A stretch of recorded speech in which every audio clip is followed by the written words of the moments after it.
गुरुर्गुरुर्देवो महेश्वरः गुरुस्साक्षात् परब्रह्म तस्मै श्रीगुरवे नमः। अज्ञानतिमिरान्धस्य ज्ञानाञ्जनशलाकया चक्षुरुन्मीलितं येन तस्मै श्रीगुरवे नमः। नारायणं नमस्कृत्य नरं चैव नरोत्तमं देवीं सरस्वतीं व्यासं ततो जयमुदीरयेत्।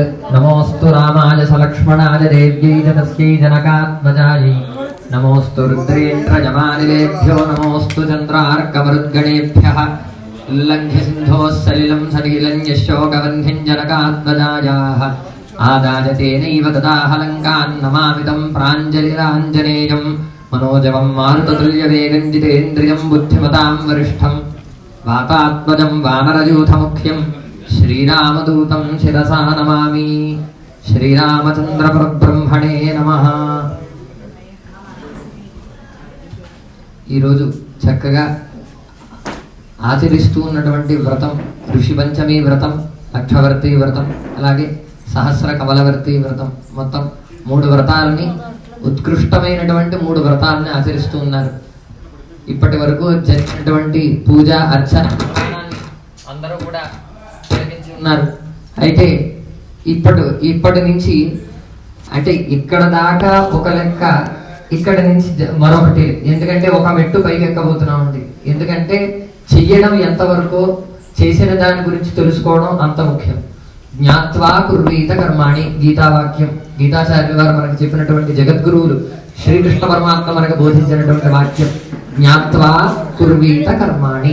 ఏ పని చేసినప్పటికీ తెలిసి చెయ్యాలి, ఎరుక ఉండి చెయ్యాలి. ఏం చేస్తున్నాం, ఎందుకు చేస్తున్నాం, దాని యొక్క అర్థం ఏంటి, పరమార్థం ఏంటి, దాని లక్ష్యం ఏంటి, చేస్తే వచ్చే ఫలితం ఏంటి, వీటన్నిటినీ కూడా దృష్టిలో పెట్టుకుని ఏ పనైనా చేయాలి తప్ప ఎక్కడో విన్నాం, ఏదో చెప్పాం, ఏదో చేసేసాం అన్నట్టుగా ఏ పని చేయకూడదు. జ్ఞాత్వా కుర్వీత కర్మాణి అని చెప్పినట్టుగా ఇప్పుడు ఆ వాక్యాన్ని సార్థక్యం చేసుకోబోతున్నాం. అంటే చేసినటువంటి కర్మ యొక్క పరిపూర్ణ అంశాన్ని తెలుసుకుంటున్నాం, దాని అర్థాన్ని పరిపూర్ణంగా తెలుసుకోవడానికి ఉద్యుక్తం అవుతున్నాం. ఇక్కడ కేవలం ఏదో ఒక ఋషి పంచమి వ్రత కథ మాత్రమే, లేదంటే లక్షవర్తి వ్రత కథ మాత్రమే కాదు. మనం చెప్పుకోబోయేవి అనేకమైనటువంటి ధర్మములను గురించి తెలుసుకోబోతున్నాం. ఎందుకంటే ఏదైనా చేసేటప్పుడు ధర్మం యొక్క స్వరూపం చాలా సూక్ష్మంగా ఉంటుంది, చాలా స్థూలంగా ఉంటుంది. రెండింటినీ కూడా మనం నిర్ణయించలేం. వాటిని నిర్ణయించేటువంటివి శాస్త్రం. ఆ శాస్త్రాలు మనకి ఋషులు అందించారు, అలాగే వాటికి మూలం శృతులు. వాటన్నిటినీ సమన్వయపరుచుకుంటూ దాని యొక్క ఆ చేసిన వ్రతం యొక్క పరిపూర్ణ విషయాన్ని మనం తెలుసుకునే ప్రయత్నమే ఈ కథ. మీకు బాగా అర్థమైంది అనుకుంటున్నాను నేను. మనకి మూలం, ప్రతిదానికి మూలం వేదం. వేదం తర్వాత ఋషులు అందించినటువంటి స్మృతులు, ఆ స్మృతుల తర్వాత శాస్త్ర గ్రంథాలు, ఇవన్నీ అయిన తర్వాత మనకున్నటువంటి పురాణములు, ఇతిహాసములు, ఇవన్నీ కూడా మనకున్నాయి. అన్నిటికీ కలిపి కలగలిపిన ఒక సమన్వయమే ఈ వ్రతం తప్ప ఏ ఒక్కటి పట్టుకున్నటువంటిది కాదు. ఇది చాలా శాస్త్ర స్మృతుల, ఇతిహాసములు అన్నిటి కలగలిపినటువంటి వ్రతం ఇది. ఆ వ్రతాన్ని గూర్చి పరిపూర్ణంగా తెలుసుకుంటున్నాం కాబట్టి ఏ ఒక్క విషయాన్నో మనం ప్రతిపాదిస్తే దాని గురించి పూర్తిగా తెలుసుకోలేం. పరిపూర్ణంగా చాలా విషయాల్ని తెలుసుకునే ప్రయత్నం చేస్తాం. పోతన అన్న మాటను మళ్ళా గుర్తు చేసుకుందాం. పలికించేది వాడు రామభద్రుడే, పలికిడిది ఆయనే గాని పలికించేవాడు మాత్రం రామభద్రుడు. మీ అందరి యొక్క శ్రద్ధని బట్టి, ఏకాగ్రతని బట్టి, మీ వినగలిగిన శక్తిని బట్టి నా చేత ఈశ్వరుడు ఎంత పలికిస్తే అంత చెప్తానంటే పరిమితి లేదు. నేను చెప్పేదానికి పరిమితి లేదు. ఎంత చెప్పగలిగితే నా శక్త్యానుసారం నాకు మా గురువులు నేర్పిన విద్యను అంతటినీ కూడా ఖచ్చితంగా చెప్పే ప్రయత్నమే చేస్తాను తప్ప నేను దాగిది ఏమీ లేదు. మీ ఏకాగ్రతని మీరు కొంచెం శ్రద్ధగా, ఎందుకంటే మొదలు పెట్టేటప్పుడు ఎందుకు చెప్తున్నానంటే ఇక్కడ నేను ప్రతిపాదించబోయే ప్రతి విషయం పరిపూర్ణ ప్రమాణమైనదే తప్ప ఏదో అప్రమాణికంగా మాట్లాడే మాట ఉండదు. ఈ ప్రమాణపూర్వకమైన మాటలు చాలా మాటలు రావడంలో ముందుకు వెళ్ళిపోతూ ఉంటాం. సందేహాలు ఏకాగ్రంగా వింటే సందేహాలు చాలా తక్కువగా ఉంటాయి. చిన్న చిన్న సందేహాలు నివృత్తి చేసుకుంటూ ముందుకు వెళతాం. ఏకాగ్రత లోపిస్తే సందేహాలు పెరిగిపోతూ ఉంటాయి. అందుకని ముందుగా ఈ మాట చెప్పాను తప్ప మరి వేరే ఏం కాదు.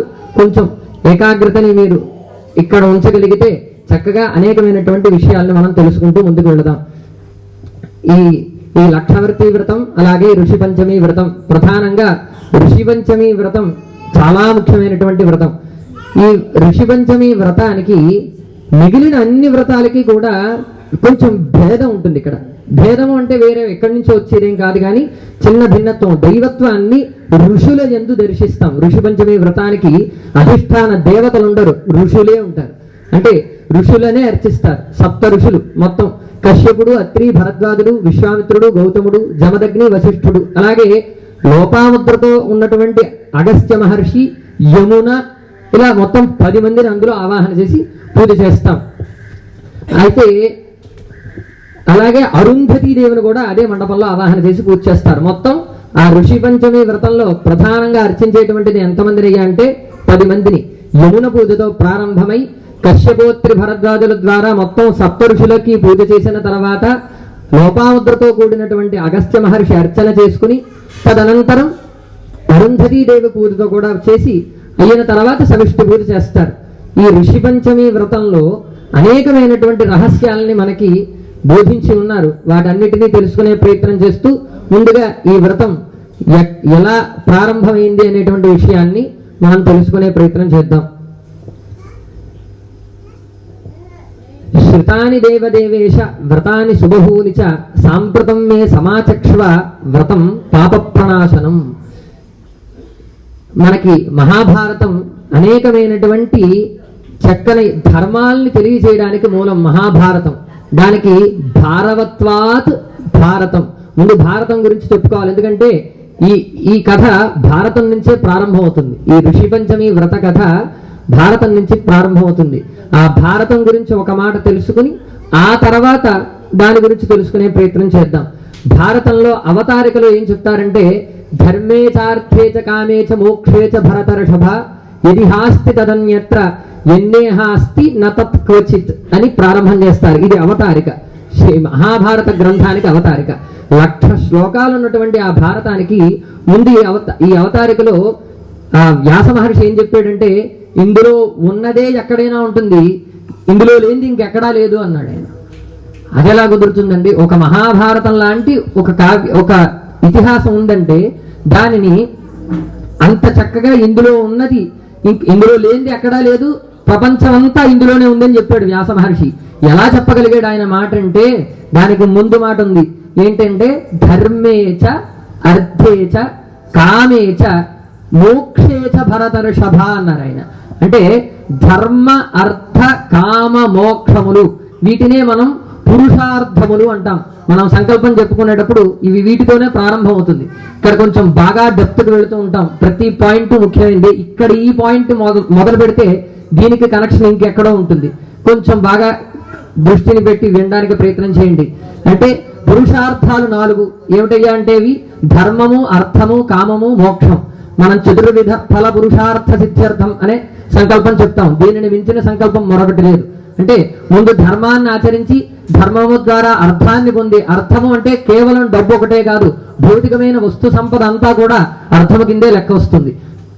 అయితే ధర్మము నుండి అర్థం, అటువంటి అంటే ధర్మబద్ధంగా సంపాదించినటువంటి అర్థముతో కామము అంటే కోరికలని తీర్చుకుంటూ చిట్ట చివరిదైనటువంటిది మోక్షం. అంటే వీటన్నిటినీ దాటి పైమెట్టు మోక్షం, దానినే తురీయ స్థితి అంటారు. అంటే ఇంతకు ముందు వ్యాస మహర్షి మనకి చెప్పినటువంటి మాట ఏమిటయ్యా అంటే ఇక్కడ లేనిది ఎక్కడా లేదు అన్నాడు. అంటే చతుర్విధ ఫల పురుషార్థములను దాటి ప్రపంచంలో ఇంకెక్కడా ఏది ఉండదు. ధర్మం ఉందంటే ధర్మానికి కట్టుబడే సమస్త ప్రకృతి సృష్టి స్థితి లయలన్నీ కూడా ధర్మానికి కట్టుబడే ఉంటాయి. తద్ధర్మము తర్వాత అర్థం, అది వస్తుజాలంలో కనిపిస్తే అర్థం, అది మనిషి యొక్క అవసరాలను తీరుస్తూ ఇష్టాలను తీరిస్తే అది కామం, కోరికే. వీటిని దాటి ప్రపంచం అంతా ఎక్కడా ఉండదు. అంటే ఆ ధర్మార్థ కామ మోక్షముల గురించి పరిపూర్ణంగా చెప్పగలిగినటువంటి గ్రంథం ఏదయ్యా అంటే మహాభారత గ్రంథం. ఈ అవతారికి ఎందుకు చెప్పాల్సి వచ్చిందంటే ఈ భారతం నుంచే ఈ కథ ప్రారంభమవుతుంది. ఋషి పంచమి వ్రత కథ ఆ మహాభారత గ్రంథం నుంచి ప్రారంభమవుతుంది. అంటే మనం ఒకదాని నుంచి ఒకటి తెలుసుకుంటున్నామంటే దానికి అంతటి స్థితి ఎలా వచ్చింది అనేటువంటి విషయాన్ని ముందు తెలుసుకోవాలి. ఇంతటి ఉద్గ్రంథమైనటువంటి మహాభారతంలో అనేకమైనటువంటి కథలు మనకి చెప్పారు. కౌశికి అనేటువంటి ఒక బ్రాహ్మణుడికి మాంసాహారాన్ని నమ్ముకునేటువంటి ధర్మవ్యాధుడు ధర్మాన్ని చెప్తాడు. బ్రాహ్మణుడికి మాంసాహారాన్ని నమ్ముకుని జీవించేటువంటి వాడు కౌశికి అనే బ్రాహ్మణుడికి ధర్మం చెప్తాడు. అలాగే నలదమయంతుల కథ కూడా భారతంలోనే వస్తుంది. యక్ష ప్రశ్నలు 1, 2 కాదు. ధర్మాన్ని గురించి చెప్పాలి అంటే భారతం తర్వాతే ఏదైనా. సర్వధర్మాలు అన్నీ ఉన్నాయి అందులో. అయితే ఇటువంటి వాటిల్లో అరణ్యవాసం చేస్తూ ఉన్నటువంటి సమయంలో 12 సంవత్సరముల అరణ్యవాస కాలాన్ని ఆ ధర్మరాజు మనకి నిజంగా ఆయనంత గొప్ప క్యారెక్టర్ మరొకటేది ఉండదు మహాభారతంలో. ఆయన పేరే యుధిష్ఠిరుడు ధర్మరాజు. అయితే ఈ ధర్మరాజు ద్వారా మనకు అనేకమైనటువంటి విషయాల్ని చెప్పాడు వ్యాసుడు. అంటే ధర్మరాజు ఒక పాత్ర, అందులో ఆ పాత్ర నుంచి మనం ఎన్నో నేర్చుకోవచ్చు.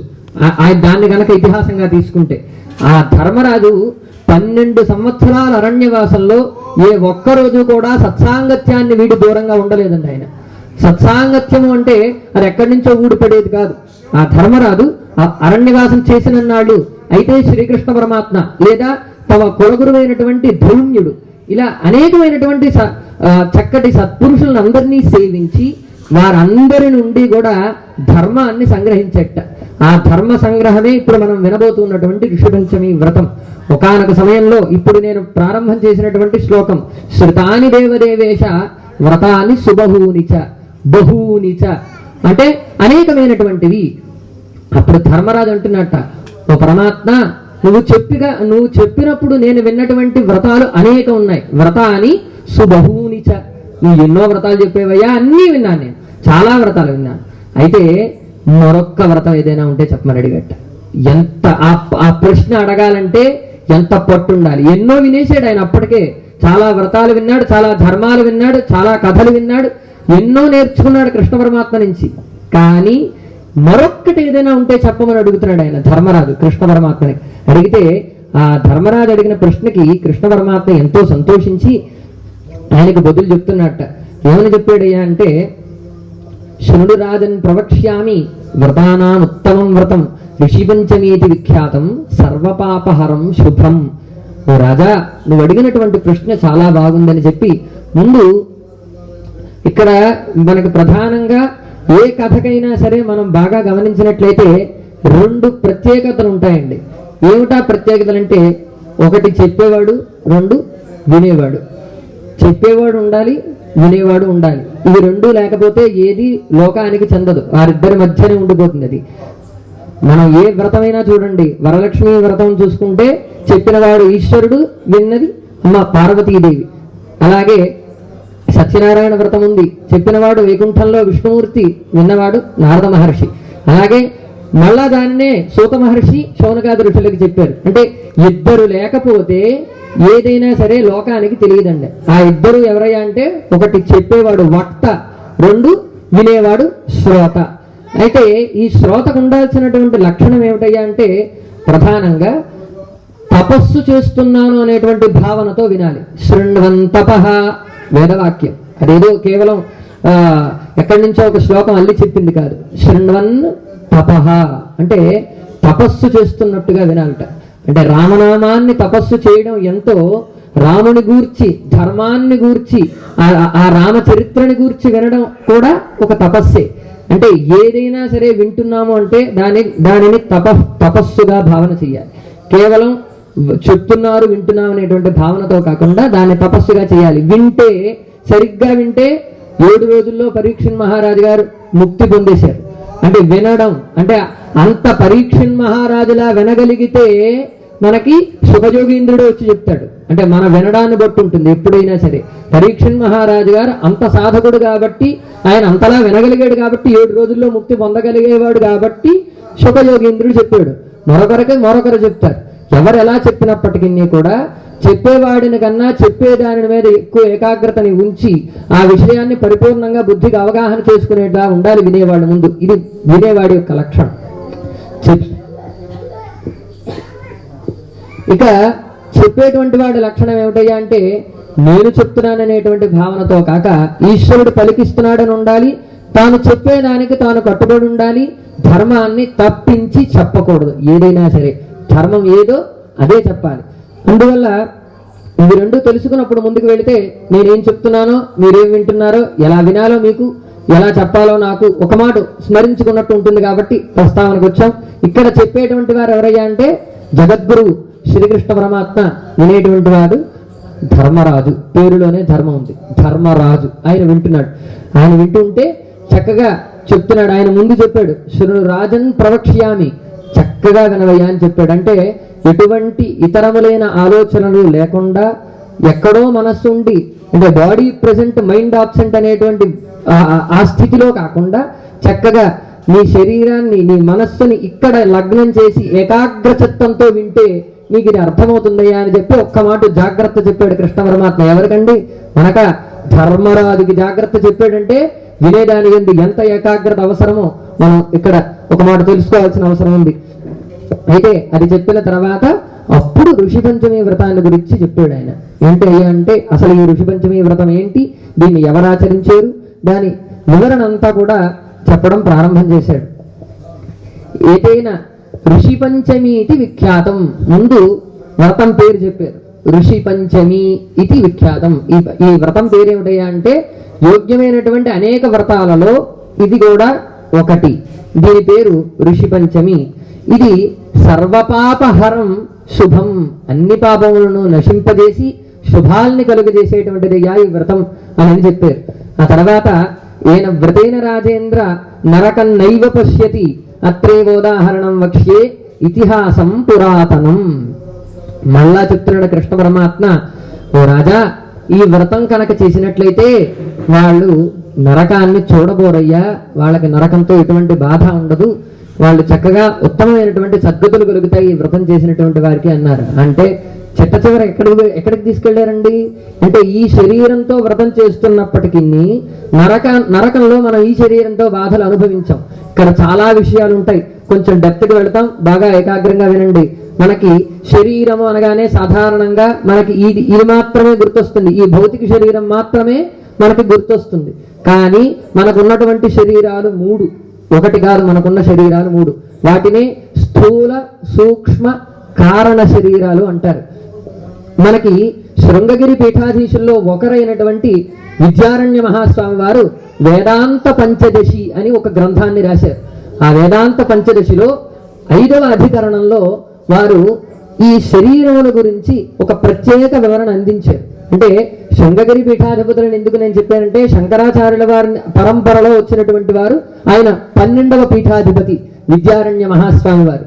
ఆయన రాసిన వేదాంత పంచదశిలో ఈ స్థూల సూక్ష్మ కారణ శరీరముల గురించి ఆయన చక్కనైనటువంటి వివరణ ఇచ్చారు. అయితే మనకి సుఖ దుఃఖాలు అనేటువంటివి నిజానికి శరీరానికి అని మనం అనుకుంటాం, నిజానికి శరీరానికి కాదు, అవి మనస్సుకు ఉంటాయి.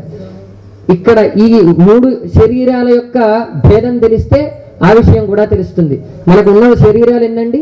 స్థూల సూక్ష్మ కారణ శరీరాలు. ఇందులో స్థూల శరీరాన్ని బాధించేవి కొన్ని ఉంటాయి, స్థూల శరీరానికి యోగ్యమైనవి కొన్ని ఉంటాయి, అలాగే సూక్ష్మ శరీరానికి బాధించేటువంటివి కొన్ని ఉంటాయి, దానికి బలాన్ని చేకూర్చేటువంటివి కొన్ని ఉంటాయి. కారణ శరీరానికి ఇవేవి ఉండవు. అది నిద్రా సమాధి స్థితి అంటాం చూసారా, అది కారణ శరీరం. అయితే ముందు స్థూల శరీరం గురించి తెలుసుకుంటే ఈ స్థూల శరీరాన్ని ఇబ్బంది పెట్టేవి ఏమిటయ్యా అంటే జ్వరములు.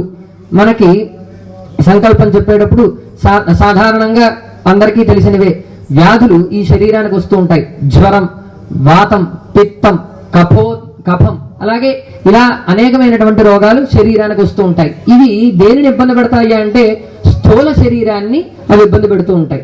అయితే ఈ వ్యాధులేవి రాకపోతే స్థూల శరీరం సురక్షితంగా ఉన్నట్టే, అది మనకి దైవీక సాధనకి ఉపయోగపడినట్టే.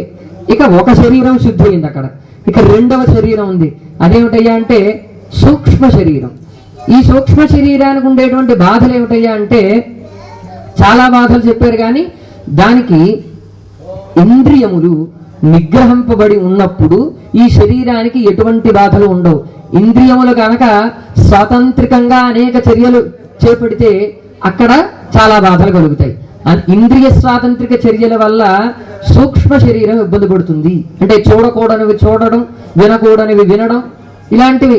అంటే ఇంద్రియములు కొన్ని పనులు చెప్తూ ఉంటాయి. మనకి స్థూల శరీరం మాత్రమే కాదు, అవసరాలు తీర్చుకోవడం మాత్రమే కాకుండా మనకి జ్ఞానేంద్రియాలు, కర్మేంద్రియాలు అని ఉంటాయి. జ్ఞానేంద్రియాలు స్వతంత్రంగా పనిచేస్తాయి, కర్మేంద్రియాలు మాత్రం చెప్పిన పని మాత్రమే చేస్తాయి. అయితే ఈ జ్ఞానేంద్రియాలను మనం 2 వైపులా నడిపిస్తాయి, సన్మార్గంలోనూ నడిపిస్తాయి, ఇటు చెడు మార్గంలో కూడా నడిపిస్తాయి. అందుకే మనం ఇంద్రియ నిగ్రహం అవసరం అంటాం. మనోజవం మారుత తుల్య వేగం జితేంద్రియం. చాలా అంటే మనం చదువుకున్న శ్లోకం చాలా చిన్నదే, కానీ ఒక్కొక్క పదానికి అర్థం తీసుకుంటూ వెళితే చాలా డెప్త్కి వెళ్ళాలి. జితేంద్రియం, ఆంజనేయ స్వామిని ఏమని కీర్తించాం? ఇంద్రియములని జయించిన వాడు. అది ఎంత కష్టం! ఆంజనేయ స్వామిని కీర్తించామంటే మనలాంటి వాళ్ళకి అదంతా సాధన కాదు. చాలా కష్టపడి సాధన చేస్తే తప్ప ఇంద్రియములను మనం జయించడం. అయితే ఈ ఇంద్రియముల యొక్క స్వాతంత్రిక చర్యల వల్ల ఎప్పుడూ ఇబ్బంది పడేటువంటిది ఏమిటయ్యా అంటే సూక్ష్మ శరీరం. అయితే ఈ స్థూల శరీరం సూక్ష్మ శరీరం దాటి వెళ్ళిపోతే ఇంకా నిద్ర సమాధి స్థితి, ఇంకా దానికి బాధలు కష్టాలు ఏమీ ఉండవు, అసలు ఏమీ ఉండవు. జీవాత్మ పరమాత్మ ఏకమైతే ఏ స్థితో అదే కారణ శరీరం. అయితే ఇంతవరకు వెళ్ళే దశలో ఇప్పుడు నేను ఇవన్నీ ఎందుకు ఎత్తుకున్నానంటే ఏమి సంబంధం లేకుండా చెప్తున్నాడు ఏమిటో అనుకోకండి. ఇక్కడ ప్రతి దానికి ఒక పాయింట్ ఉంటుంది. ఇక్కడ కృష్ణ పరమాత్మ చెప్పిన మాటల్లో మొట్టమొదటి ఏం చెప్పానండి? వ్రతం చేస్తే నరకాన్ని చూడరు అని చెప్పాను. ఇప్పుడు నరకంతో మనం నరకానికి ఈ శరీరంతో వెళ్తామా? వెళ్ళాం. నరకానికి ఈ శరీరంతో వెళ్ళాం, సూక్ష్మ శరీరంతోనే వెళతాం నరకానికి. అయితే మరి ఈయన వ్రతం చేస్తే సుఖాలు కలుగుతాయి, భోగాలు కలుగుతాయి, యశస్సు కలుగుతుంది, కీర్తి కలుగుతుంది, ఇవన్నీ అన్నారా? మొట్టమొదటి ఆయన చెప్పిన మాట ఏమిటి? నరకం నైవ పశ్యతి. ముందు నరకాన్ని చూడబోవయ్యా అని అన్నాడు. ఎందుకంటే ఈ ఉపాధి ఉన్నంత వరకు మనం ఎన్ని అనుభవించినా, అంటే ఈ శరీరం ఒక ఉపాధి అండి మనకి. మన ధర్మశాస్త్రాల ప్రకారం ఈ శరీరం మనకు ఒక ఉపాధి మాత్రమే. ఈ జన్మ అయిపోతే ఇదే ప్రాణం మరొక శరీరంలో ప్రవేశిస్తుంది, అదే అయిపోతే మరొక శరీరంలో. పాపపుణ్య ఫలితాలు బ్యాలెన్స్ అయిపోతే మానవ శరీరం వస్తుంది. లేదా ఏ కీటకంగా పుడతామో, ఏ క్రిమిగా పుడతామో, ఏ పక్షుల్లో పుడతామో, ఏ జంతువుల్లో పుడతామో, ఏ ప్రాణికోటిలో 84 లక్షల జీవరాశుల్లో ఏ శరీరం వస్తుందో మనం చెప్పలేం. ఇది ఉపాధి. ఈ ఉపాధి ఉన్నంత వరకే మనం ఏం చేసినా సరే. అయితే ఇక్కడున్న ప్రతి మాటలో అంతరార్థం ఏంటంటే కృష్ణ పరమాత్మ చెప్పిన మాటకి అంతరార్థం ఈ వ్రతాన్ని చేయడం వల్ల నువ్వు ఈ ఉపాధి ఉన్నప్పుడు చక్కగా సన్మార్గంలో నడిచి ఈ వ్రతాన్ని ఆచరించిన సత్ఫలితం ఉంది చూసావు, అది తరువాతి జన్మలను నిన్ను ఇబ్బంది పెట్టకుండా సత్ఫలితాన్ని కలుగజేస్తుంది సుమా అని చెప్పడం దానికి అంతరార్థం. అంటే చాలా నరకం చూడమండి అనుకుంటే నువ్వు స్వర్గం వచ్చేస్తుందనే అర్థం. కానీ అక్కడ దాకా వెళ్ళాలి అంటే ముందు మనకి ఇవన్నీ తెలియాలి. అంతే తప్ప ఊరికే ఏదో స్వర్గం నరకం అని మామూలుగా మాట్లాడేసుకుంటాం. కానీ స్వర్గ నరకాలు అనేటువంటివి ఈ ఉపాధి కలిగిన భౌతిక శరీరంతో మనం దర్శించలేం, మనం చూడలేం వాటిని. అందువల్ల ఆయన చెప్పినటువంటి మాట ఏమిటయ్యా అంటే ఈ శరీరం అనే ఉపాధి ఉండగా నువ్వు ఈ వ్రతాన్ని గనక చేసినట్లయితే తరువాత నీకు ఎటువంటి ఉపాధి కలిగినప్పటికీ కూడా సన్మార్గంలో వెళ్ళడానికి అవకాశం వస్తుందని చెప్పడం దీని యొక్క అంతరార్థం. ఇక ఈ ఋషి పంచమి వ్రతాన్ని గురించి మొట్టమొదటి మాట చెప్పారు. తర్వాత ఈ వ్రతం ఇంతకు ముందు ఎవరు చేశారు, చేసి ఎలాంటి ఫలితాన్ని పొందారు అనేటువంటి విషయాన్ని కూడా ఆ కృష్ణ పరమాత్మ ప్రారంభం చేస్తున్నారు. పూర్వకాలంలో విదర్భ అనేటువంటి ఒక దేశం ఉందిట. ఆ విదర్భ దేశంలో ఉదంకుడు అనేటువంటి పేరు కలిగిన ఒక బ్రాహ్మణుడు ఉన్నాడు. అతనికి సుశీల అనేటువంటి ఒక భార్య గలదు. అయితే ఆయనకి ఇద్దరు సంతానం. ఈ ఉదంకుడు అనేటువంటి భార్యకి ఆ బ్రాహ్మణుడికి సుశీల అనేటువంటి భార్య యందు ఇద్దరు సంతానం కలిగారు. చక్కనైనటువంటి అమ్మాయి అబ్బాయి కలిగారు. అయితే విభీషణుడు ఆ అబ్బాయి పేరు. మనం రావణాసురుడు సోదరుడు విభీషణుడు అని అనుకోవద్దు. ఈయన వేరు ఆయన వేరు. ఇది పురాణాంతర్గతమైనటువంటి కథ. ఇది రామాయణం పురాణం కాదు. ఇది మరొక పురాణాంతర్గతమైన కథ. రామాయణం అంటే ఇతిహాసం. ఇది పురాణంలో ఉన్న 18 మహాపురాణాల్లో ఇది భవిష్యోత్తర పురాణంలో చెప్పబడినటువంటి కథ. అయితే ఈయన ఈ కృష్ణ పరమాత్మ చెప్తున్నాడు, పూర్వకాలంలో విదర్భ దేశంలో ఉదంకుడు అనే బ్రాహ్మణుడు ఉన్నాడయ్యా. అతనికి సుశీల అనేటువంటి భార్య, అతనికి ఇద్దరు సంతానం. అయితే యుక్త వయస్సులోనే యోగ్యుడైన ఒక బ్రాహ్మణ వరుణ్ణి ఇచ్చి వివాహం చేసేట తన కుమార్తెకి. అయితే పూర్వజన్మ దుష్కృతం వలన పాప ఫలితం వలన ఆవిడ ఏ సంతానాన్ని పొందకుండానే వివాహమైన అతి త్వర కాలంలోనే సత్వరంలోనే ఆవిడ వైధవ్యాన్ని పొందింది. వైధవ్యము అంటే మీ అందరికీ అర్థమవుతుందని అనుకుంటున్నాను. ఇంకా చిన్నపిల్లలకైతే అర్థం అవుతుంది, కానీ పెద్దవాళ్ళు ఉన్నారు కాబట్టి అందరికీ అర్థమవుతుందని అనుకుంటున్నాను. ఆవిడ అతి చిన్న వయసులోనే వివాహమైన వెంటనే వైధవ్యాన్ని పొందింది.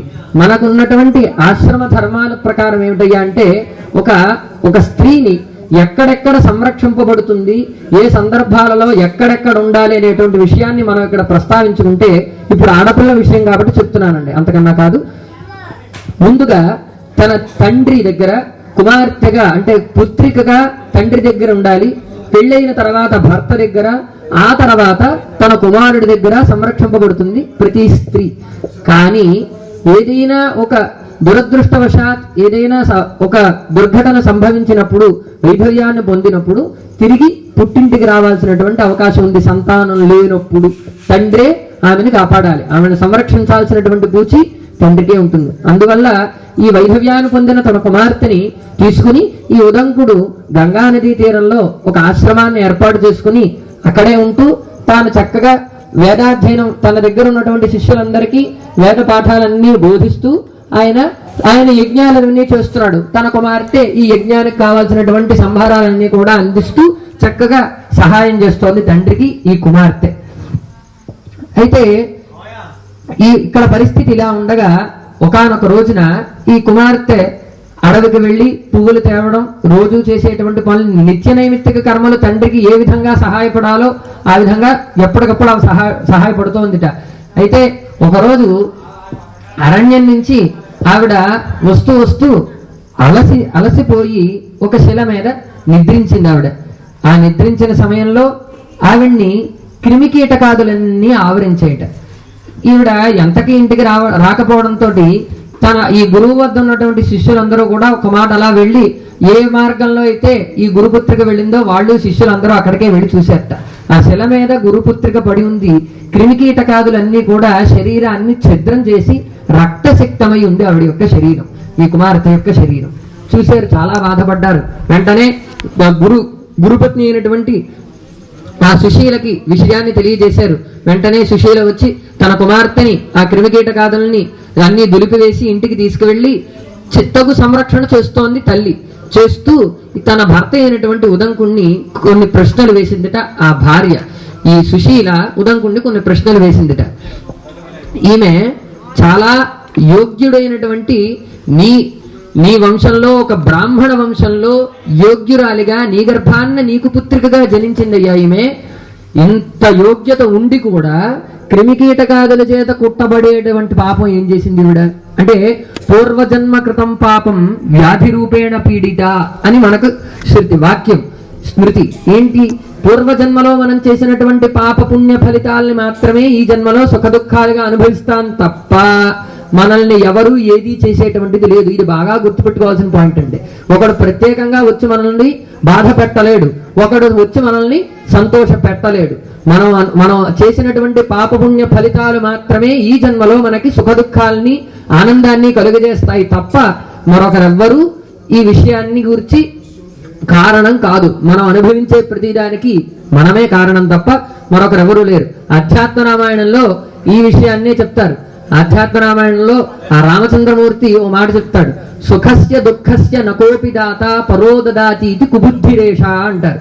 అంటే ఆధ్యాత్మ రామాయణం ప్రకారం ఏంటయ్యా అంటే, మనం అనుకుంటాం ఎవడో మనల్ని ఏడిపిస్తున్నాడని, ఎవడో మనల్ని దూషిస్తున్నాడని, ఎవడో మనల్ని హింసిస్తున్నాడని మనం అనుకుంటాం. కానీ అది మన బుద్ధి మనకు అలా చెప్తుంది. వాడు వచ్చి నన్ను ఏదో అనేస్తున్నాడని మనం అనుకుంటాం, మన బుద్ధి అలా చెప్తుంది. కానీ అదేది ఎవ్వరూ చేసేది కాదయ్యా, అది నీ కుబుద్ధి మాత్రమే. నువ్వు చేసినటువంటి పాప ఫలితాన్ని మాత్రమే నువ్వు అనుభవిస్తున్నావు తప్ప ఎవ్వరూ చేసేదేమీ లేదు ఇక్కడ. దీని గురించే మళ్ళా మనకి శృంగగిరి పీఠాధిపతులైనటువంటి భారతీ తీర్థ మహాస్వామి వారు ఒక గొప్ప మాట చెప్పి ఉన్నారు. ఏంటయ్యా అంటే, మనకి 4 రకాలైనటువంటి పాపాలు వస్తాయిట. వాక్కు ద్వారా 4 రకాల పాపాలు వస్తాయిట. ఏంటయ్యా అంటే, అసంబద్ధ ప్రేలాపన ఒకటి. 4 రకాలైనటువంటి విషయాల్లో ఇది చాలా ముఖ్యమైనటువంటిది. అందులో నీ మాట ఒకరిని బాధ పెట్టిందంటే ఇవాళ నువ్వు బాగానే ఉంటావు, రేపటి రోజున మరొకరి మాట నిన్ను బాధ పెడుతుంది. అలాగే నీ మాట ఒకరికి సంతోషం కలిగించిందా, మరొకరి మాట రేపటి రోజున నీకు సంతోషం కలిగిస్తుంది. అలాగే అసంబద్ధ ప్రేలాపన చేస్తూ ఏ సందర్భంలో ఏం మాట్లాడాలో తెలిసి కూడా కావాలని తప్పుగా సందర్భం సమయం సందర్భం లేకుండా మాట్లాడేసామనుకో, రేపటి రోజున ఆ సమయ సందర్భాలు లేని మాటే నిన్ను ఇబ్బంది పెడుతుంది. అంటే నువ్వు చేసిందే నిన్ను ఇబ్బంది పెడుతుంది తప్ప ఈశ్వరుడు కాదు కదా, ఎవ్వడు అందులో భాగం లేదు, ఎవరికి అందులో భాగం లేదు. ఈశ్వరుడు కూడా సాక్షిభూతంగా ఉంటాడు తప్ప ఈశ్వరుడు కూడా మనకి కేవలం పాపపుణ్య ఫలితాలని అందించేవాడు. ఆయనేమీ కావాలని కష్టపెట్టడు, కావాలని దూషించడు, కావాలని సంతోషాలను ఇవ్వడు. కానీ ఈశ్వరుడి ఈశ్వరుడిని కనుక కోరుకుంటే పాపం నశించడానికి ఏదైనా మనకు ఒక చక్కటి మార్గం చూపిస్తాడు అంతే తప్ప ఈశ్వరుడు కూడా కావాలని కష్టపెట్టడు, కావాలని బాధపెట్టడు. ఆయన సాక్షిభూతంగా మాత్రమే ఉంటాడు. అంటే మెలకువతో, అంటే జాగ్రత్త అవస్థలో ఉండి నువ్వు చేసినటువంటి పాపపుణ్య ఫలితాలు మాత్రమే నిన్ను బాధించేవి, నిన్ను సుఖపెట్టేవి, నిన్ను ఆనందింపజేసేవి తప్ప మరొకరికి ఎవరికి ఇందులో భాగం లేదయ్యా అని ఖచ్చితంగా చెప్పారు. అయితే ఇక్కడ ఈ సుశీల అనేటువంటి భార్య తన భర్తని ఎంత చక్కని ప్రశ్న వేసిందో చూడండి. అంటే ఎంత జ్ఞానమో ఆవిడకుంది. ఒక స్త్రీ అయినప్పటికీ కూడా అంత జ్ఞానం ఉంది ఆవిడ. ఋషిపత్ని కదా, మరి బ్రాహ్మణ గృహిణి కాబట్టి ఆవిడకి అంత జ్ఞానం ఉంది. ఆవిడ ఏమని అడిగిందంటే, ఈ అమ్మాయి ఏ జన్మలో ఏ పాపం చేసింది, ఈ క్రిమికీటకాదుల చేత కొట్టబడి ఇప్పుడు ఇంత బాధను అనుభవిస్తోంది అని అడిగింది ఆవిడ. అంటే రెండో మాట మాట్లాడలేదండి. ఈ క్రిమికీటకాదులు ఎందుకు వచ్చాయి, ఎక్కడ కుట్టే, ఎందుకు కుట్టే, ఇవేమీ అడగలేదు. ఈవిడ చేసినటువంటి పాపం ఏంటి అని మాత్రమే అడిగింది ఆవిడ. మరొక మాట అడగలేదు. పైగా అది కూడా ఆవిడేదో ఏ చండాల స్త్రీగానో లేదంటే మరొక శూద్ర గృహంలోనో పుట్టలా. ఖచ్చితంగా యోగ్యుడైనటువంటి ఒక వేద విద్వాంసుడైనటువంటి ఒక బ్రాహ్మణ గర్భాన్ని జన్మించింది కుమార్తెగా. ఇంత యోగ్యత వచ్చిన తర్వాత కూడా ఇంత పాపాన్ని అనుభవిస్తోంది ఆవిడ. దీనికి కారణం ఏంటి అని అడిగింది ఆవిడ. అడిగితే అప్పుడు ఆ ఉదంకుడు చక్కగా దివ్య దృష్టితో ఒక మాట దర్శించి ఆ అమ్మాయి యొక్క పూర్వజన్మ వృత్తాంతాలన్నింటినీ కూడా చెప్పుకుంటూ వచ్చేట ఈ ఉదంకుడు. అయితే ఈవిడ 7 జన్మలకి పూర్వం, ఈ ఇప్పుడున్న జన్మకి కాక 7 జన్మలకి పూర్వం అప్పుడు కూడా బ్రాహ్మణుని ఇంట్లో చక్కగా బ్రాహ్మణ గృహిణిగా జన్మించింది ఆవిడ. ఆ బ్రాహ్మణ కుమార్తెగా ఉన్నప్పుడు చిన్నతనంలో ఎక్కడో ఎవరో ఋషిపంచమి వ్రతాన్ని చేస్తున్నారట.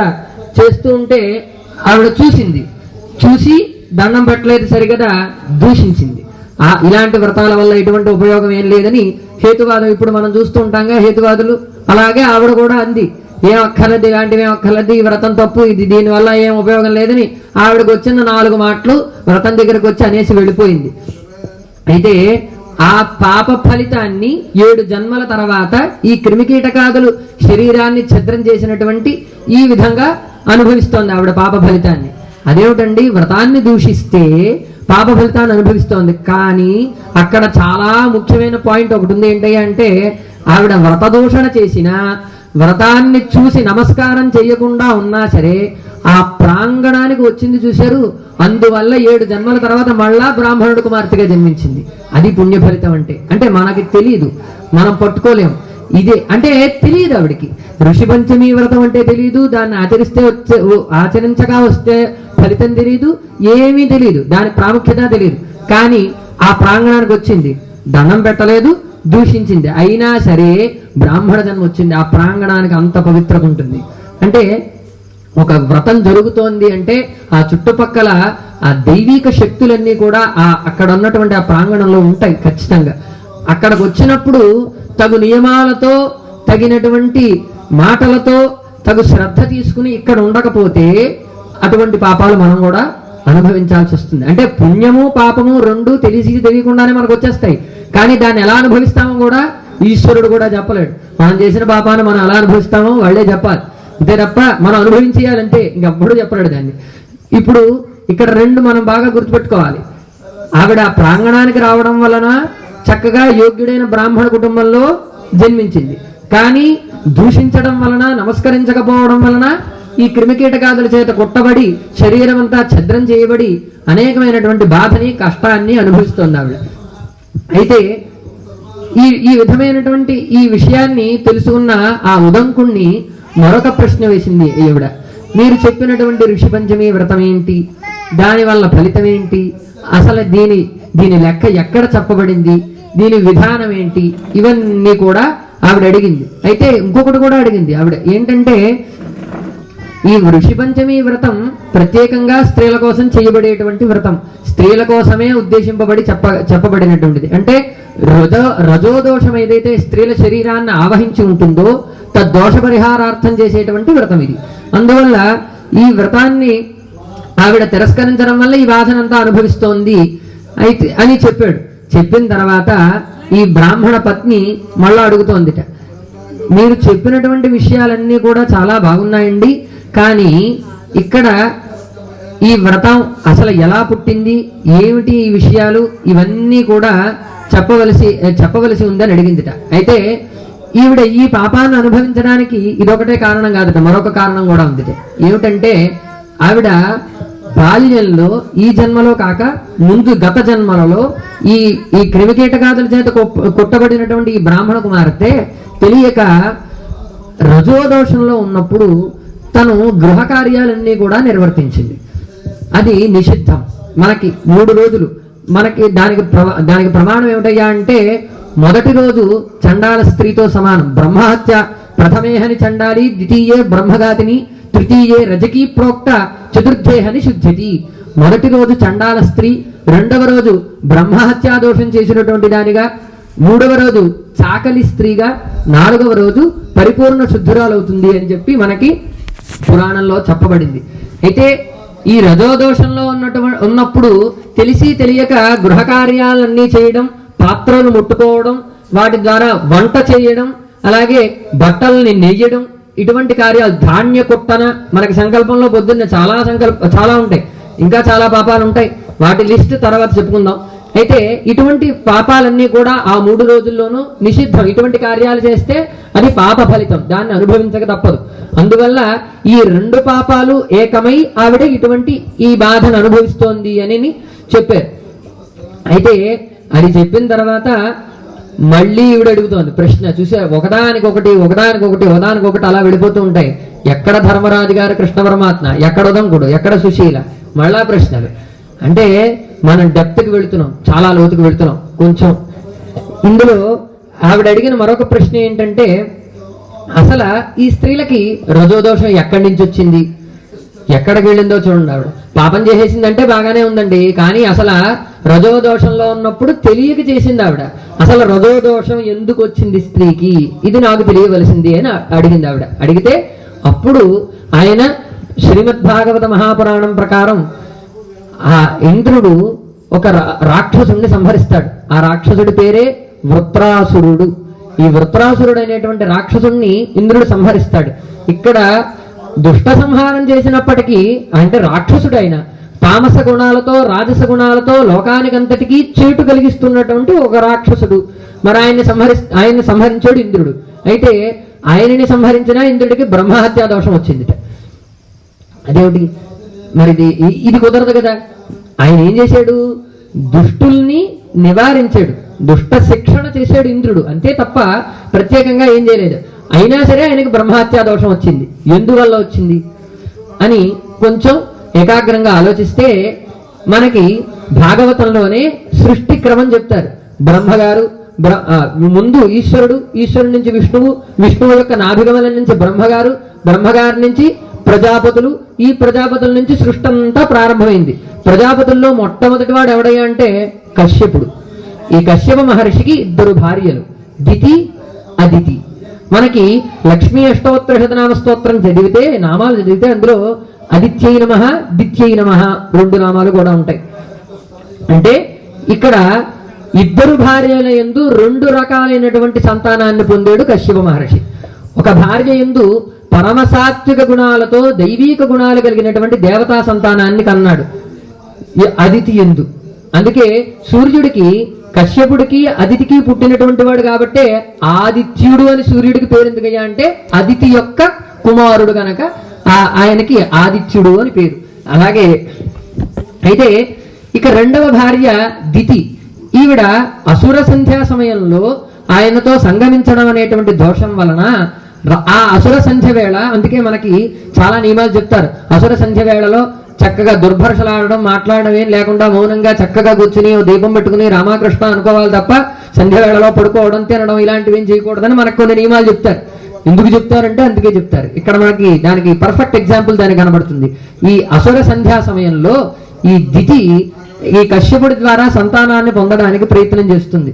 ఆ అసుర సంధ్య వేళ సంగమించడం అనేటువంటి దోషం వలన రాజస తామస గుణాలు అత్యధికంగా ఉండేటువంటి దైత్యులు కలిగారు. దితి యొక్క కుమారులు గనక వారికి దైత్యులు అని పేరు, వారే రాక్షసులు.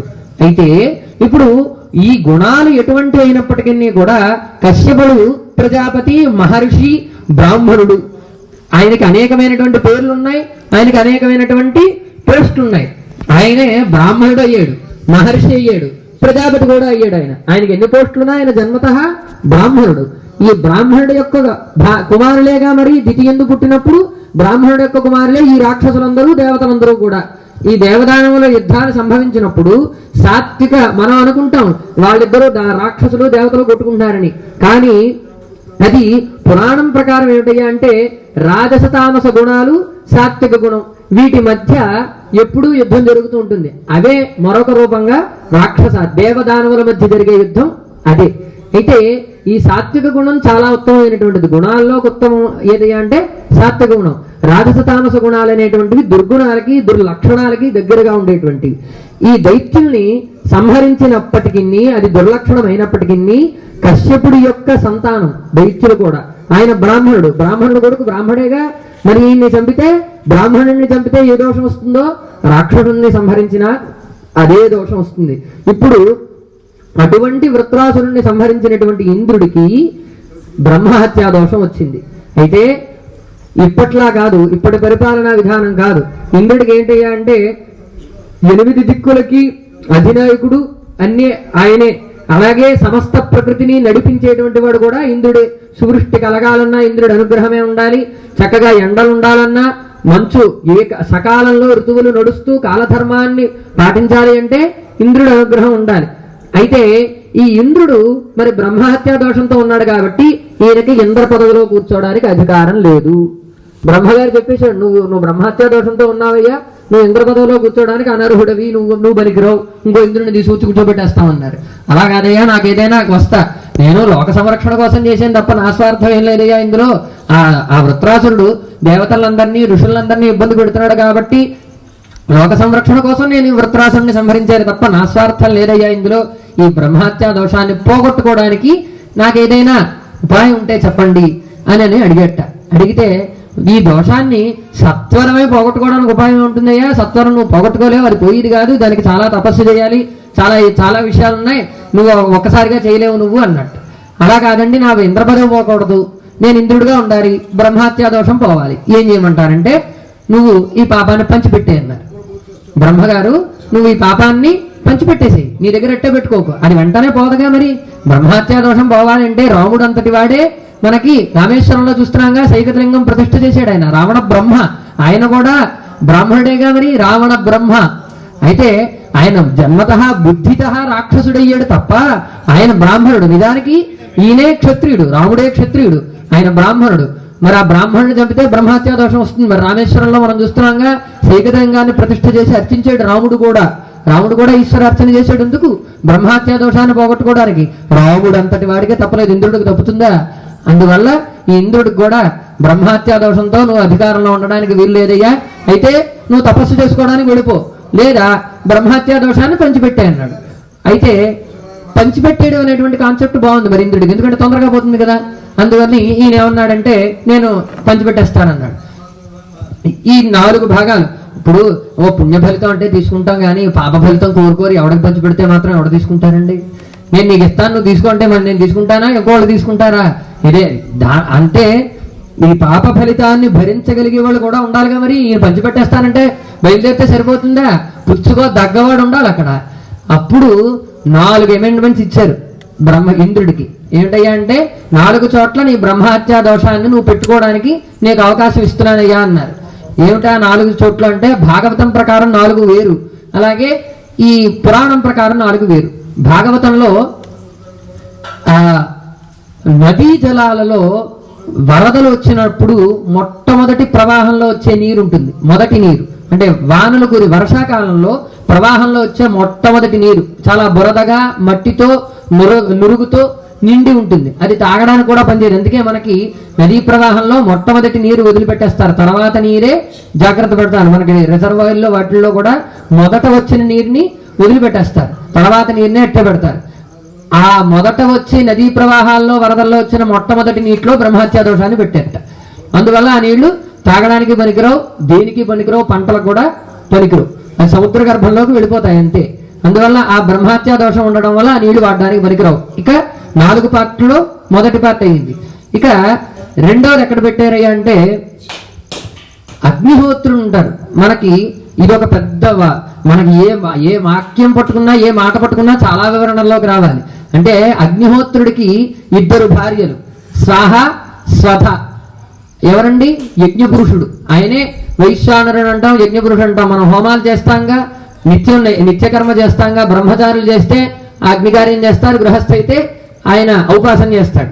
అలా ఈ అగ్నిహోత్రుడికి 2 భార్యలే కాకుండా ఆయనకి సప్తహస్త చతుశృంగ సప్తజిహ్వో ద్విశీర్షక. ఆయన వర్ణన చూస్తే ఆయనకి 7 చేతులు ఉంటాయట అగ్నిహోత్రుడికి. సప్తహస్త చతుశృంగ, 4 కొమ్ములతో ఉంటాడు ఆయన. అలాగే సప్తజిహ్వ, ఆయనకి 7 నాలికలు ఉంటాయి అగ్నిహోత్రుడికి. 1, 2 కాదు, ఏంటండి 7 నాలికలు ఉంటాయి. అయితే ఈ 7 నాలికల్లో 6వ నాలిక మీద పెట్టేట ఈ బ్రహ్మహత్యా దోషంలో 2వ భాగాన్ని. మొదటి భాగం నదీ ప్రవాహంలో వచ్చే మొట్టమొదటి నీటిలో పెట్టారు. ఇక 2వ భాగం ఎక్కడ పెట్టారంటే అగ్నిహోత్రుడి యొక్క 7 జిహ్వలలో 6వ జిహ్వ మీద పెట్టారు. ఆ 6వ జిహ్వయే నీలి మంట. మనం ఎక్కడైనా చూస్తే సాధారణంగా మంట మండితే బంగారం రంగులో మండుతుంది, కానీ ఈ బ్రహ్మహత్యా దోషం ఉన్నటువంటి మంటకి నీలి రంగు మంట వస్తుంది. అంటే ఒక విధమైన కెమికల్స్ లాంటివి ఏమైనా మండితే నీలి రంగు మంట వస్తుంది. అదే బ్రహ్మహత్యా దోషం అంటుకున్నటువంటి ఆ మంట అన్నమాట. అందువల్ల ఆ నీలి రంగు మంట రాకుండా యోగ్యమైనటువంటి పొలలు వేయడం, ఇవన్నీ అందుకే వెదురు వాడకుండా ఉండడం, ఒక చక్కనైనటువంటి యోగ్యమైన సవిధులు వాడడం అగ్నిహోత్రంలో, ఇవన్నీ ఎందుకయ్యా అంటే బ్రహ్మహత్యా దోషం ఉన్నటువంటి ఆ అగ్ని అక్కడ రాకూడదు. అందుకని ఆ యోగ్యత కోసమని ఆ నీలి మంటలో ఆ బ్రహ్మహత్యా దోషాన్ని రాకుండా సమిధులను ఎంచుకుంటారు. ఇక్కడికి ఎన్ని పాటలు వేయండి? 1 నదీ ప్రవాహంలో మొదటిది, 2వది అగ్నిహోత్రుడి యందు జిహ్వలో 2వది, 6వ జిహ్వలో 2వది. అయితే ఇవన్నీ అయిన తర్వాత మరొక పార్ట్ చెప్పారట. ఏంటయ్యా అంటే స్త్రీల యందు ప్రవేశపెట్టారు. ఆ బ్రహ్మహత్యా దోషమే 3వ భాగం స్త్రీల యందు రజోదోషంగా ఇంద్రుడు నిక్షిప్తం చేశాడు. స్త్రీలు అందుకున్నారట, మాతృమూర్తి అని అందుకే అన్నారు. ఆవిడ ఎవరయ్యా ఇంకా అందుకునే వాళ్ళు ఉన్నారంటే 2 అయ్యాయి, 3వ పార్ట్ అందుకోవడానికే ఎవరు లేకపోయారు. లేకపోతే అప్పుడు ఈ స్త్రీలందరినీ కూడా ఆయన ప్రార్థిస్తే మాతృమూర్తి, అందుకనే ఆ తల్లి మాతృవత్ పరదారాంశ అంటారు మనకి శృతివాక్యం.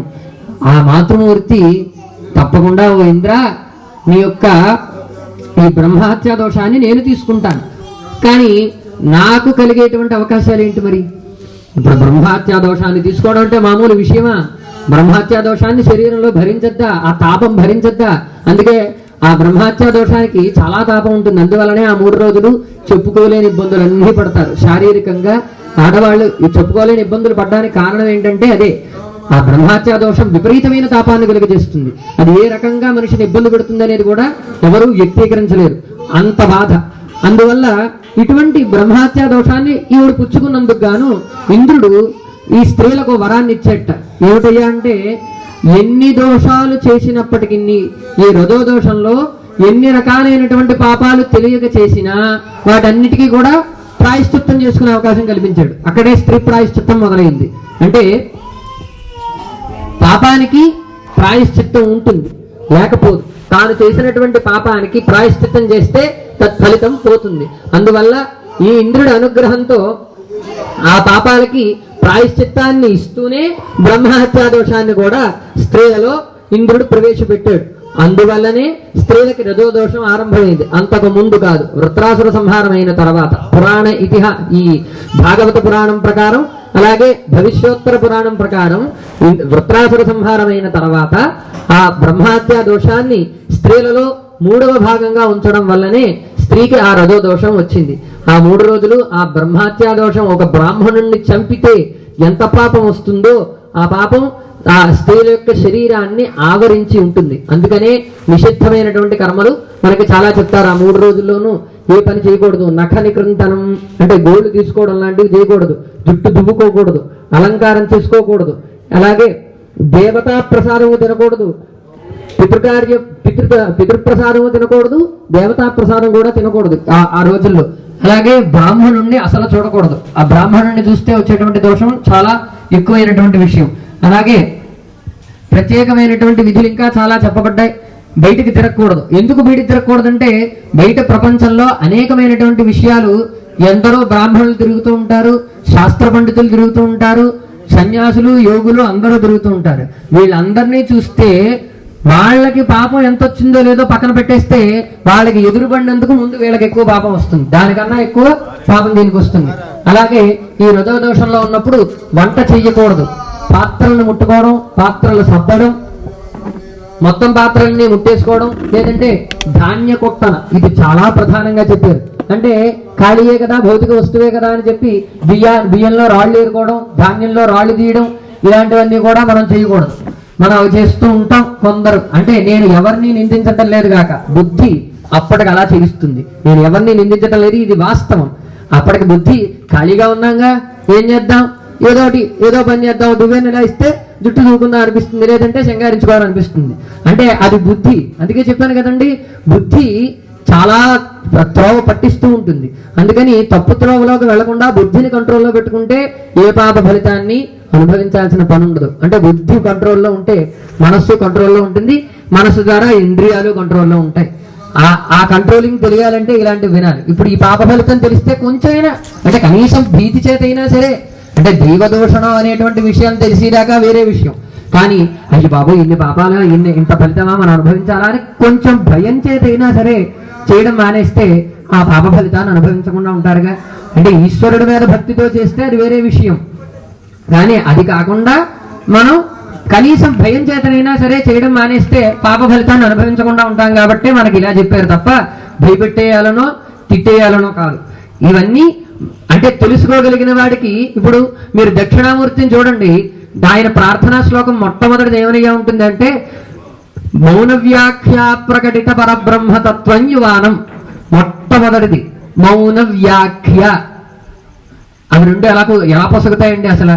వ్యాఖ్య అంటారు, వ్యాఖ్య అంటేనే వివరించి చెప్పడం, అదే మౌన వ్యాఖ్య. అది ఎలా కుదురుతుంది అంటే వినగలిగిన వాడికి సుఖ మహర్షి పరీక్షిత్కి విన్నంతసేపు భాగవతం చెప్పేశాడు, ఆయన వినగలిగాడు. ఇప్పుడు ఆయన కన్నా పై స్థాయి వాళ్ళు ఈ దక్షిణామూర్తి ముందుకు మీరు చూడండి, 4 ఋషులు కూర్చుంటారు. వాళ్ళే సనక సనందన సనత్కుమార సనత్సుజాతులు. వాళ్ళు 4 వాళ్ళు నిరంతర బ్రహ్మచింతనలో ఉంటారు వాళ్ళు. అయితే వాళ్ళ 4కి మాటలక్కర్లా, మనం ఎన్ని మాటలు చెప్పినా వాళ్ళకే తెలుసు. అవన్నీ బ్రహ్మచింతనలో ఉండేవాళ్ళు, వాళ్ళకి ఏ మాటలు అక్కర్లా.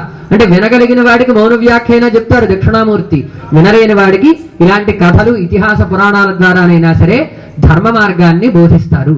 అంటే మనకి 2 రకాలు ఉంటాయి, ఒకటే రకం మనకి ఎప్పుడు ఉండదు.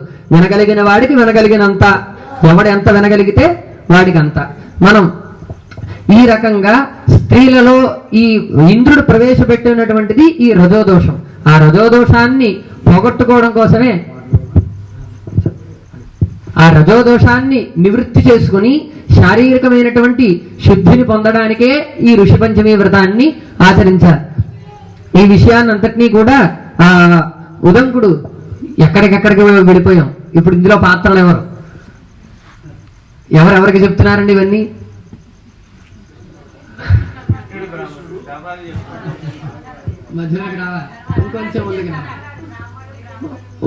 ఉదంకుడు తన భార్య అయినటువంటి సుశీలకి చెప్తున్నాడు ఈ వృత్తాంతం అంతా కూడా.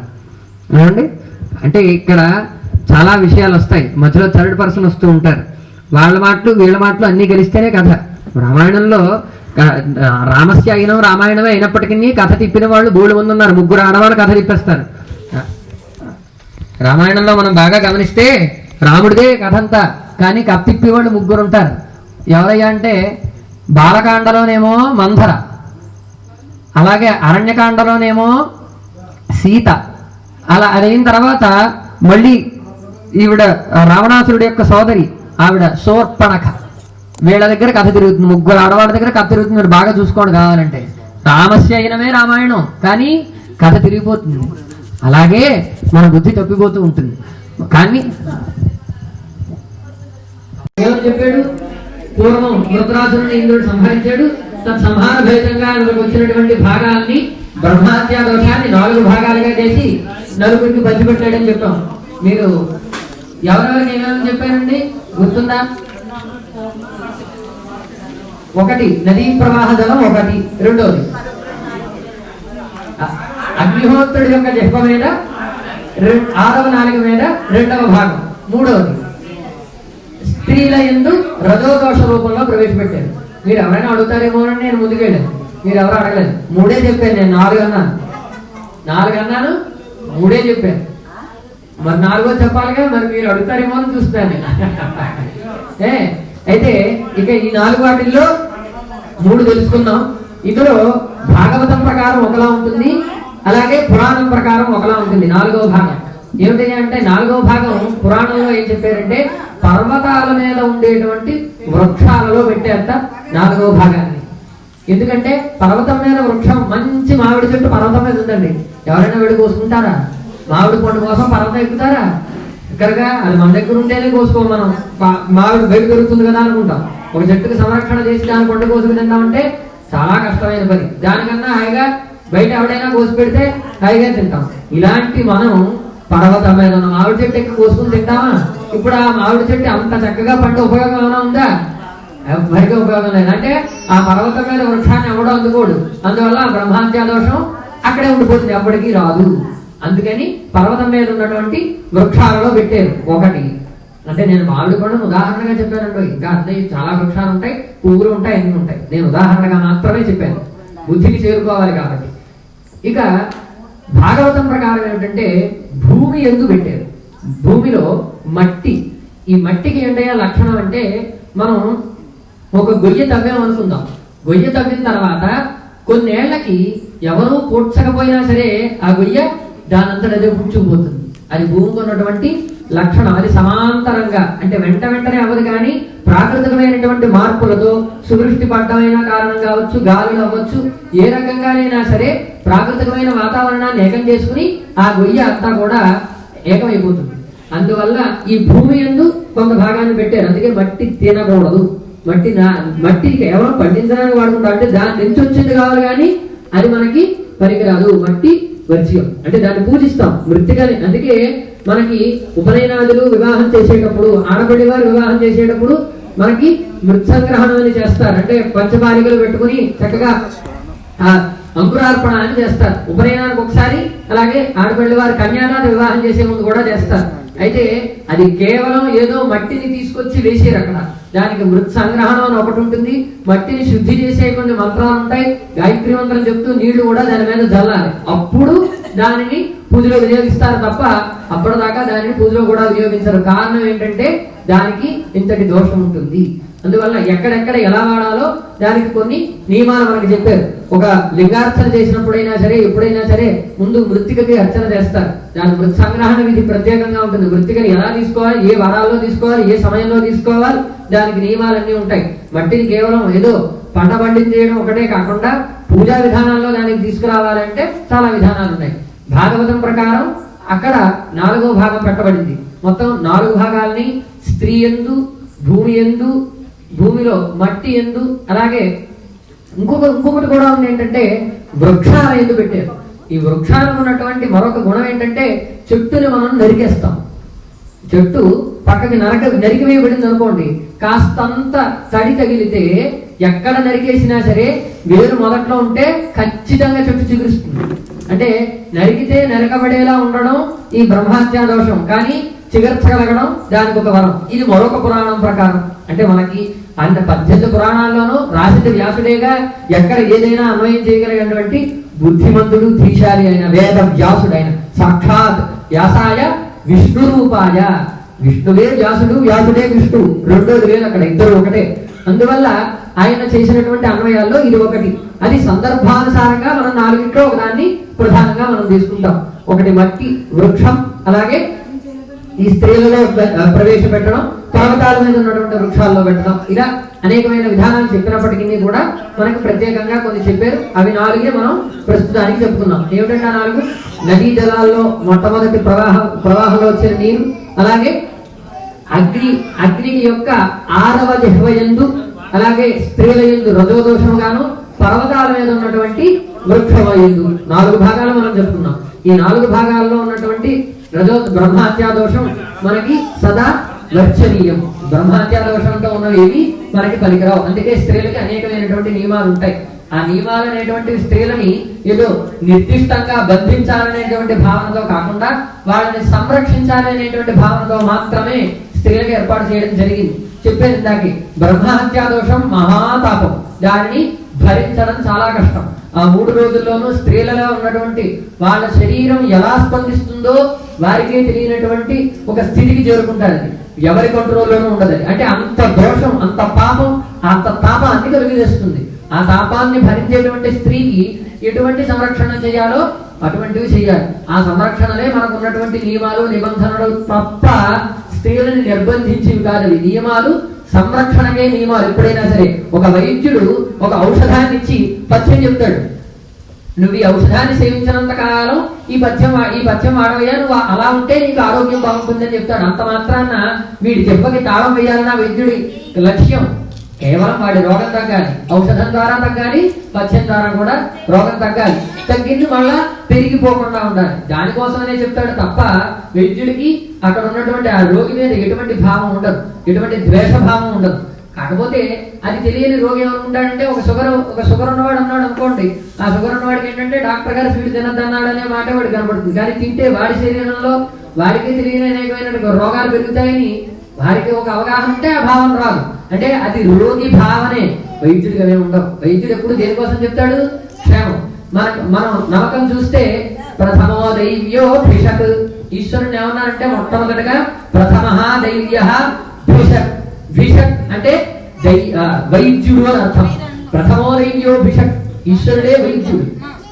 అలాగే మీరు బాగా గమనిస్తే ఇప్పటి కాలం వాళ్ళకి తెలియకపోవచ్చు, కానీ పెద్దవారు ఉన్నారు, వాళ్ళకి తెలుస్తుంది. మనకి ఏదైనా ఔషధం సేవించేటప్పుడు శరీరే జర్జరీభూతే వ్యాధిగ్రస్తే గడేవరం ఔషధం జాహ్నవీయోయం వైద్యో నారాయణో హరి. అది అనుకోకుండా వైద్య సేవను ఎప్పుడు చేసేవాళ్ళం కాదండి. ఒక టాబ్లెట్ వేసుకోవచ్చు, లేదంటే ఒక కరక్కాయ, కనీసం ఒక కరక్కాయ నవ్వులినా, లేదంటే ఒక జీలకర్ర రసం తాగినా, ఏం తాగినా సరే ముందు వైద్యో నారాయణో హరి అనుకుని అప్పుడు జీవించేవాడు. ఎందుకు అవన్నీ అంటే వైద్యం చేసేటువంటి వైద్యుడు సాక్షాత్ నారాయణుడే, సాక్షాత్ పరమశివుడే అనేటువంటి ఒక భావం. అలాగే ధర్మము, ధర్మశాస్త్రాలు, శాస్త్ర విధిని బోధించేది కూడా వైద్యుడు ఎలాగే సంరక్షిస్తాడో ఈ శాస్త్రం కూడా మనల్ని సంరక్షిస్తుంది అంతే. కాకపోతే ఆ నియమాలని తగ్గ బుద్ధితో మనం అందుకోలేకపోతాం అంతే తప్ప ఆ నియమాలు అవి నిర్బంధం కాదు, అది సంరక్షణ. నియమాలు అనేటువంటివి ఎప్పుడు నిర్బంధం కాదు, సంరక్షణ. దానిని అలా అర్థం చేసుకుంటేనే అది అర్థం అవుతుంది తప్ప తండ్రి ప్రేమ తండ్రి అర్థమైతేనే అర్థమవుతుంది, ప్రపంచం అర్థమైనా అర్థం అవ్వదు.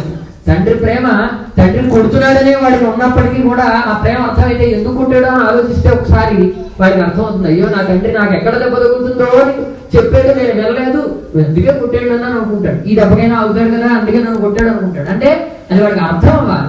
అంటే ఇది కూడా అంతే. ముందు మనం దాన్ని అర్థం చేసుకునే ప్రయత్నం చేస్తే ఇవి నిర్బంధాలు కాదు, సంరక్షణ అని తెలుస్తుంది. 1కి 10 సార్లు నేను ఎందుకు అంటున్నానంటే, ఇప్పుడున్నటువంటి కాలంలో ధర్మశాస్త్రాలు, విధి, ఈ స్మృతులు ఇవన్నీ కూడా స్త్రీలని నిర్బంధించేస్తున్నాయి, కట్టిపెట్టి కూర్చోపెట్టేస్తున్నాయి అనేటువంటి ఒక మాట ఉంది. కాబట్టి అన్ని మార్లు ఆ మాట చెప్పాల్సి వస్తుంది. అది సంరక్షణ మాత్రమే. తల్లి ప్రేమ ఎంతో ధర్మశాస్త్రం కూడా అంతే, అది సంరక్షణే. అందువల్ల అటువంటి దోషాలన్నీ ఉన్నటువంటి ఆ స్త్రీ వర్జనీయమైనటువంటి పనులు చేయకుండా ఉంటే ఆరోగ్యంగా ఉండవచ్చునయ్యాలని ఆయన చెప్పారు.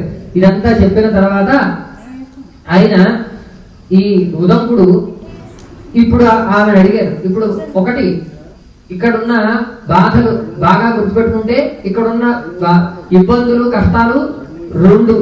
ఒకటి క్రిమికీటకాదుల చేత పుట్టబడినటువంటి కుమార్తె ఎదురకుండా ఉంది, ఆవిడకి వైద్యం చేస్తే అది తగ్గుతుంది, శరీరం పర్వాలేదు.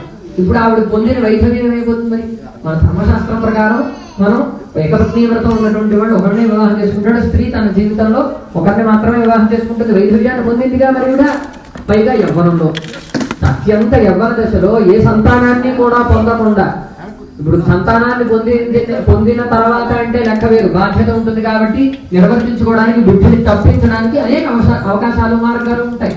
కానీ ఇక్కడ ఆ మార్గం లేదు. ఈవిడ అత్యంత యవ్వనంలో ఉంది, వైధవ్యంలో ఉంది. ఇది కూడా ఒక ఆటంకమే. ఎందుకంటే యవ్వనంలో ఉండేటువంటి బుద్ధి ఒకలా ఉంటుంది, బాధ్యతతో ఉంటే ఒకలా ఉంటుంది. వీటన్నిటిని తప్పించుకుంటూ ఆవిడకి ముక్తి కలగడానికి మార్గం ఏంటి?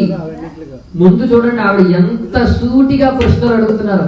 ఆవిడ సుశీల అనేటువంటి ఆ ఉదంకుడి భార్య ముందు ఏ పాపం చేస్తే ఈ ఫలితం వచ్చిందని డైరెక్ట్ గా అడిగిస్తుంది. ఆవిడ ఇంకా 10 రకాల మాటలు, 10 రకాల విశ్లేషణలు లేవు. ఏమండి, మనకి పూర్వజన్మ కృతం పాపం వ్యాధి రూపేణ పీడిత అంటారు కదా, ఏ జన్మలో ఏ పాపం చేసింది, ఏ పాపం ఇన్నేది, ఏ పాపం చేస్తే వచ్చింది ఒకటే మాట. అయితే ఇది అడిగిన తర్వాత ఆవిడ ఇప్పుడు ఈవిడ వైధవ్యాన్ని పొందిందిగా. స్త్రీలకు అత్యంత దుఃఖకరమైన దశల్లో వైధవ్యం ఒకటి.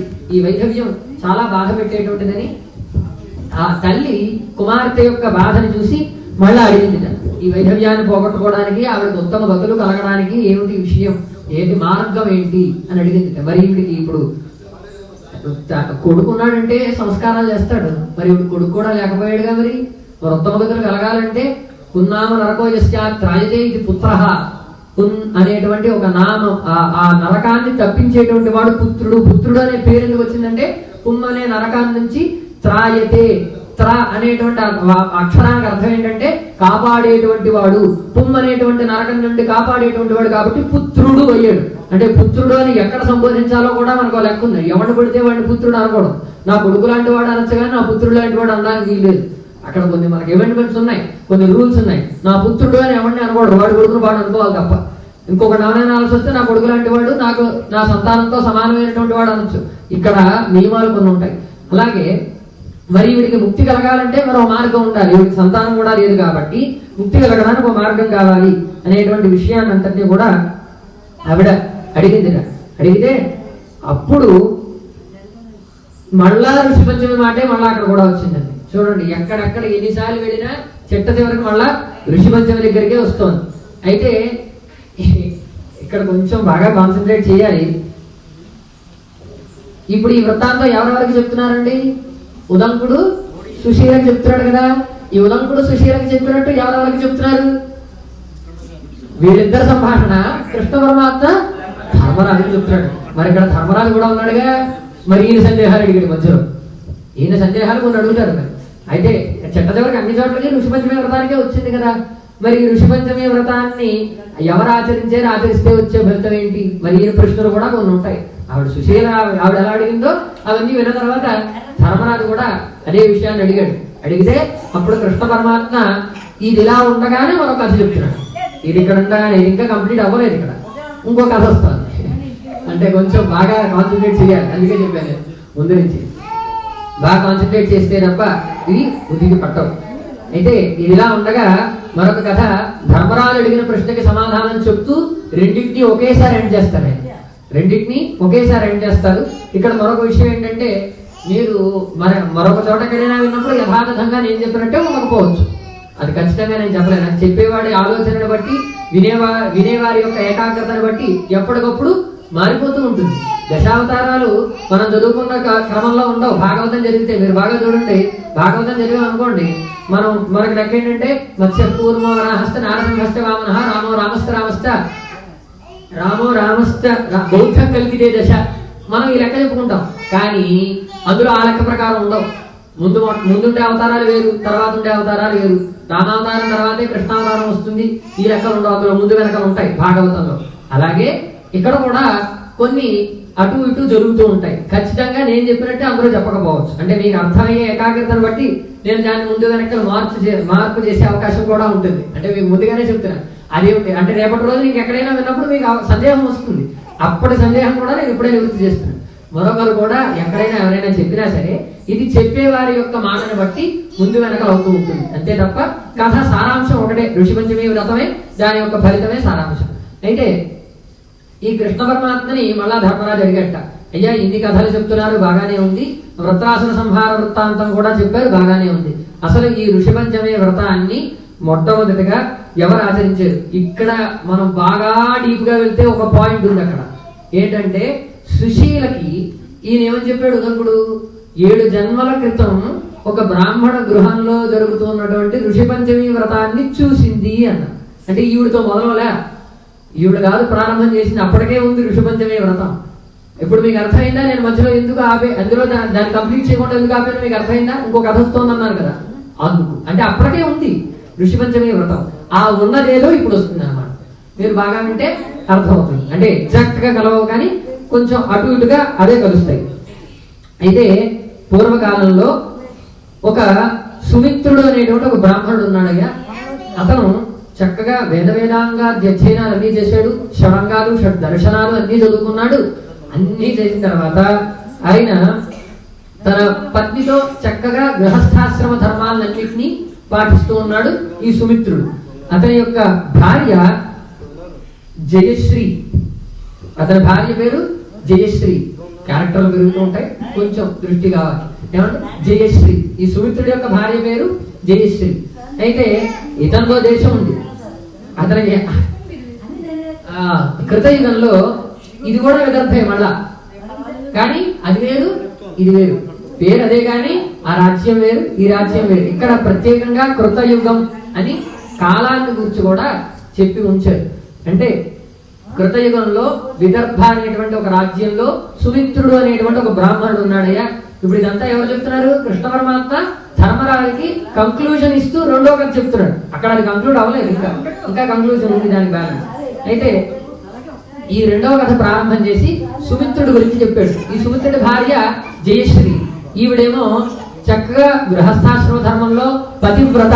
పతివ్రత అనే మాటకు అర్థం ఏంటంటే పతినే వ్రతముగా కలిగినది. ఋషిపంచమి వ్రతం అన్నా, లక్షవర్తి వ్రతం అన్నాం. ఇంకా పతివ్రతలకు మరొక వ్రతం ఉండదు, పతియే వ్రతం. పతిని అనుసరించడమే వ్రతం. పతి మాట వినడం, పతి చెప్పింది చేయడం, అదే వ్రతం. అలా అంటే అలా ఎవరుంటారో వాళ్ళని పతివ్రతలు అనాలి, అది ముఖ్యం. మీకు అర్థమవుతుందా? మనం సంబోధన చేసేటప్పుడు బాగా కొంచెం దృష్టి పెడితే పతివ్రత అని మనం ఒకళ్ళని సంబోధించాలి అంటే పతి ధర్మబద్ధుడై పతి ఉండాలి. ధర్మబద్ధుడైనటువంటి శాస్త్రవిహితమైన జీవితాలను గడుపుతున్నటువంటి వాడు భర్త అయి ఉండాలి. అటువంటి భర్తకి భార్యగా ఉన్నటువంటి స్త్రీని పతివ్రత అన్నారు. ఎవరినాలో ఇప్పుడు బాగా అర్థమైంది కదండి. అంటే మనం సాధారణంగా వాడేస్తూ ఉంటాం, కానీ పతివ్రత అంటే వాళ్ళు. ఇప్పుడు కూడా చక్కటి పతివ్రత ఇవిడ. కానీ ఇక్కడ ఒక చిన్న దోషం ఉంది. ఏమిటంటే ఈ జయశ్రీకి రజో దోషం ఉంది.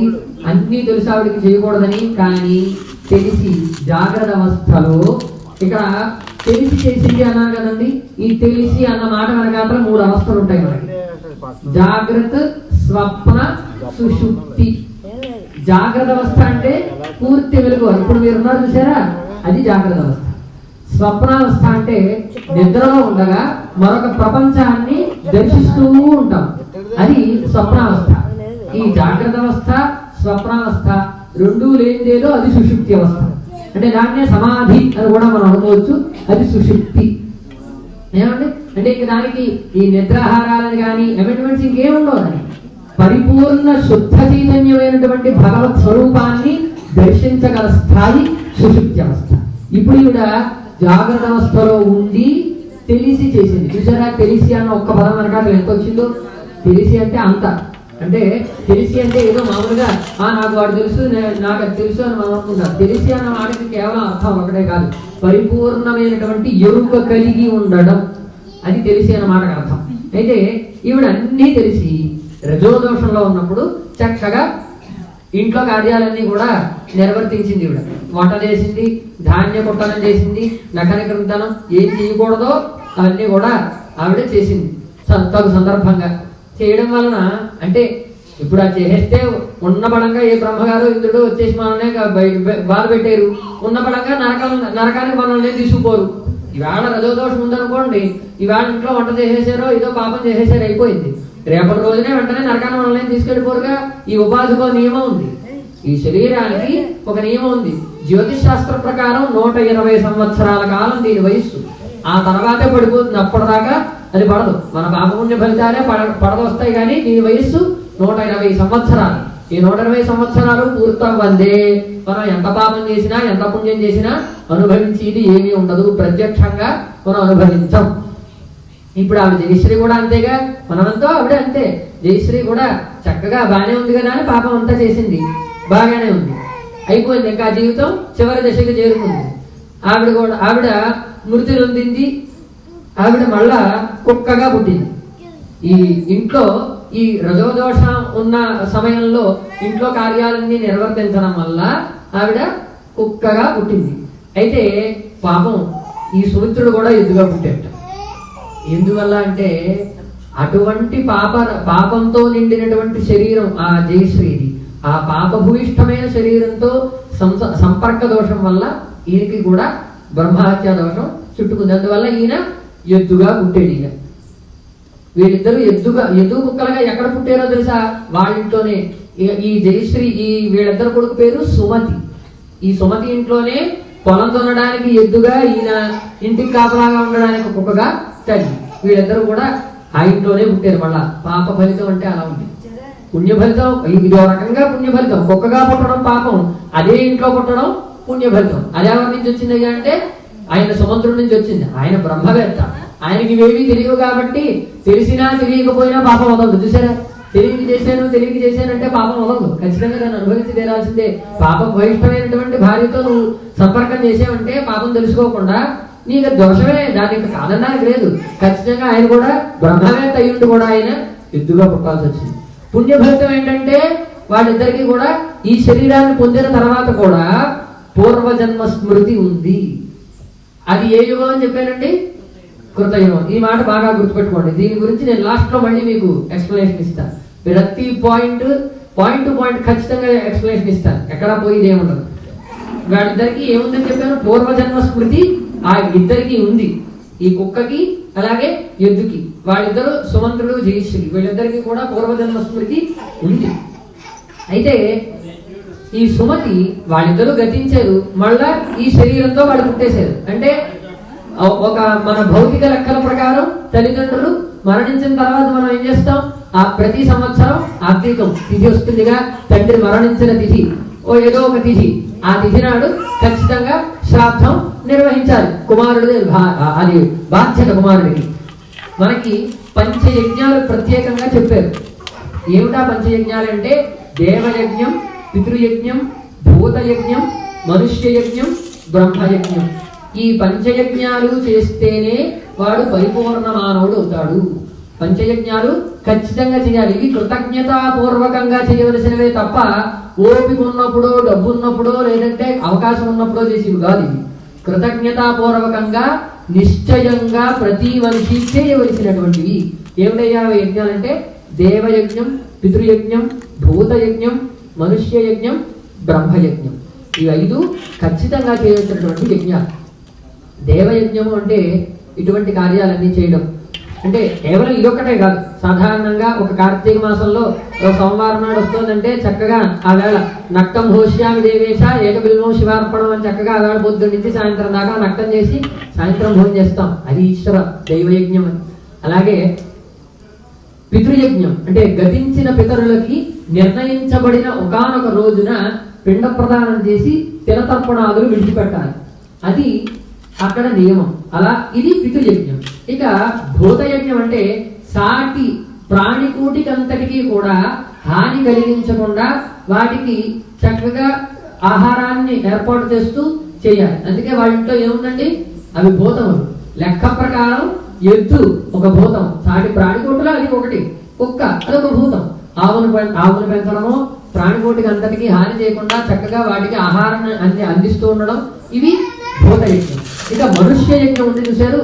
అదేమిటయ్యా అంటే తన బంధుమిత్రాదుల్ని మిగిలిన తనతోటి మానవులందరినీ కూడా మనిషిగా గుర్తించి సభగా సభ్యత కలిగి చక్కగలైన వేదిక మీద వాళ్ళందరినీ గుర్తించి వాళ్ళకి ఏర్పాట్లు చేస్తూ వాళ్ళని చక్కగా గుర్తించడం, చూడటం. అంటే ఇప్పుడు ఈ వ్రతం చేశారు, బంధుమిత్రులందరినీ పిలిచారు. వాళ్ళకి చక్కగా కాఫీ, టీ, టిఫిన్ అన్ని ఇచ్చి చక్కగా వాళ్ళకి ఏ ఉపచారాలు చేయాలో అవన్నీ చేశారు. వీళ్ళందరూ ఒకటేగా, బంధువులు అంటే అందరూ ఒకటే, అందరూ ఒకటే అయితేనే బంధువులు అవుతారు. వాడు ఎక్కువ నేను తక్కువ అయితే కుదరదు.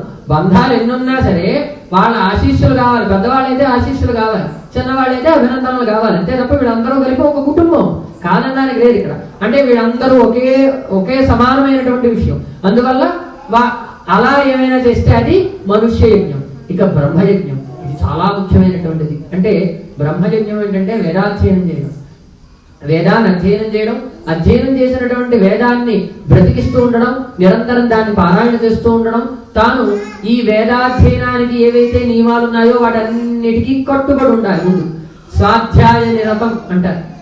ఆ అత్రి నిష్కల్మషం ఈ ఋషిపంచం గురించి శ్లోకాలలో చెప్పుకుంటూ పోతే వాళ్ళలో స్వాధ్యాయ నిరతాయ నమః అని ఒక నామం ఉంటుంది.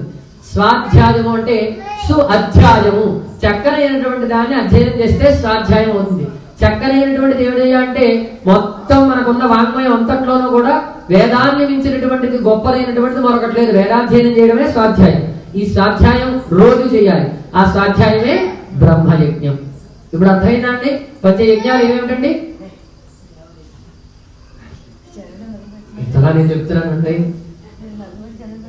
దేవయజ్ఞం, పితృయజ్ఞం, భూతయజ్ఞం, మనుష్య యజ్ఞం, బ్రహ్మయజ్ఞం. 5 పంచయజ్ఞాలు. మీరు బాగా శ్రద్ధగా ఏకాగ్రం చేస్తే లలితా సహస్రనామ స్తోత్రంలో ఒక నామం ఉంటుంది, పంచయజ్ఞ ప్రియా పంచ ప్రేత మంచాధిశాలిని. పంచయజ్ఞ ప్రియా అమ్మవారికి నామం ఏంటండి? ఆవిడ నాకు కుంకుమ పూజలు చేయకపోదు ఆవిడ, లేదంటే నాకేదో దండం తెచ్చి వేసేయి, నాకు చీరలు తెచ్చి వేసేయి, నాకు బంగారు పువ్వులు ఆభరణాలు తెచ్చి వేసేయి అని అంటారు. పంచయజ్ఞ ప్రియా. నువ్వు చక్కగా దేవయజ్ఞం చేయి, పితృయజ్ఞం చేయి, భూతయజ్ఞం చేయి, మనుష్య యజ్ఞం చేయి, బ్రహ్మయజ్ఞం చేయి, చాలు నన్ను అర్చించినట్టే.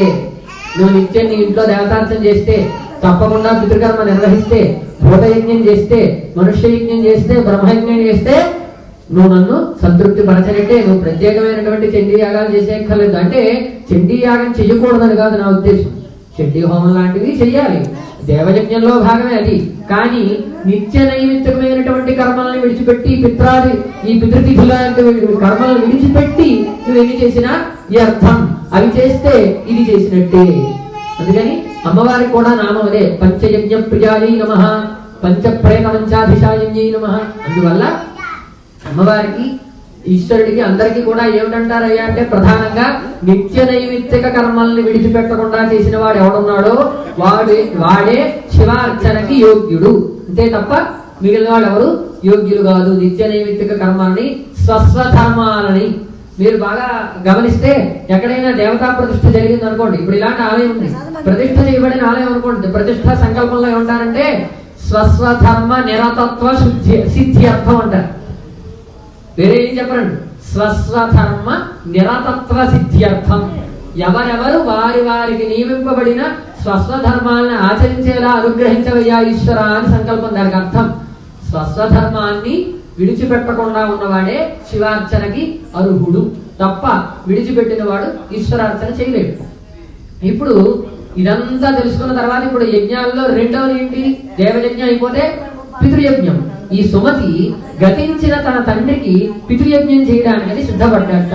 అయినా పైగా మనకి ఏదో మనం ఇవాళ సుఖపడుతున్నాం అనుకుంటున్నాం, కానీ ఈ సుమతి ఏం చేసేవాడు అంటే వ్యవసాయం చేసి జీవించేవాడు. చక్కగా వ్యవసాయం చేసుకునేవాడు. తన పంట పొలాన్ని తాను దున్నుకుని తాను పండించి ఆ పండిన దాన్ని చక్కగా అందరికీ పెడుతూ తాను భుజించి చక్కగా స్వాధ్యాయం చేసేవాడు తప్ప ఆయన ఏమి ఎవరి మీద ఆధారపడలేదు. చక్కగా అనసూయ, అత్రి మహర్షులు కూడా అంతే.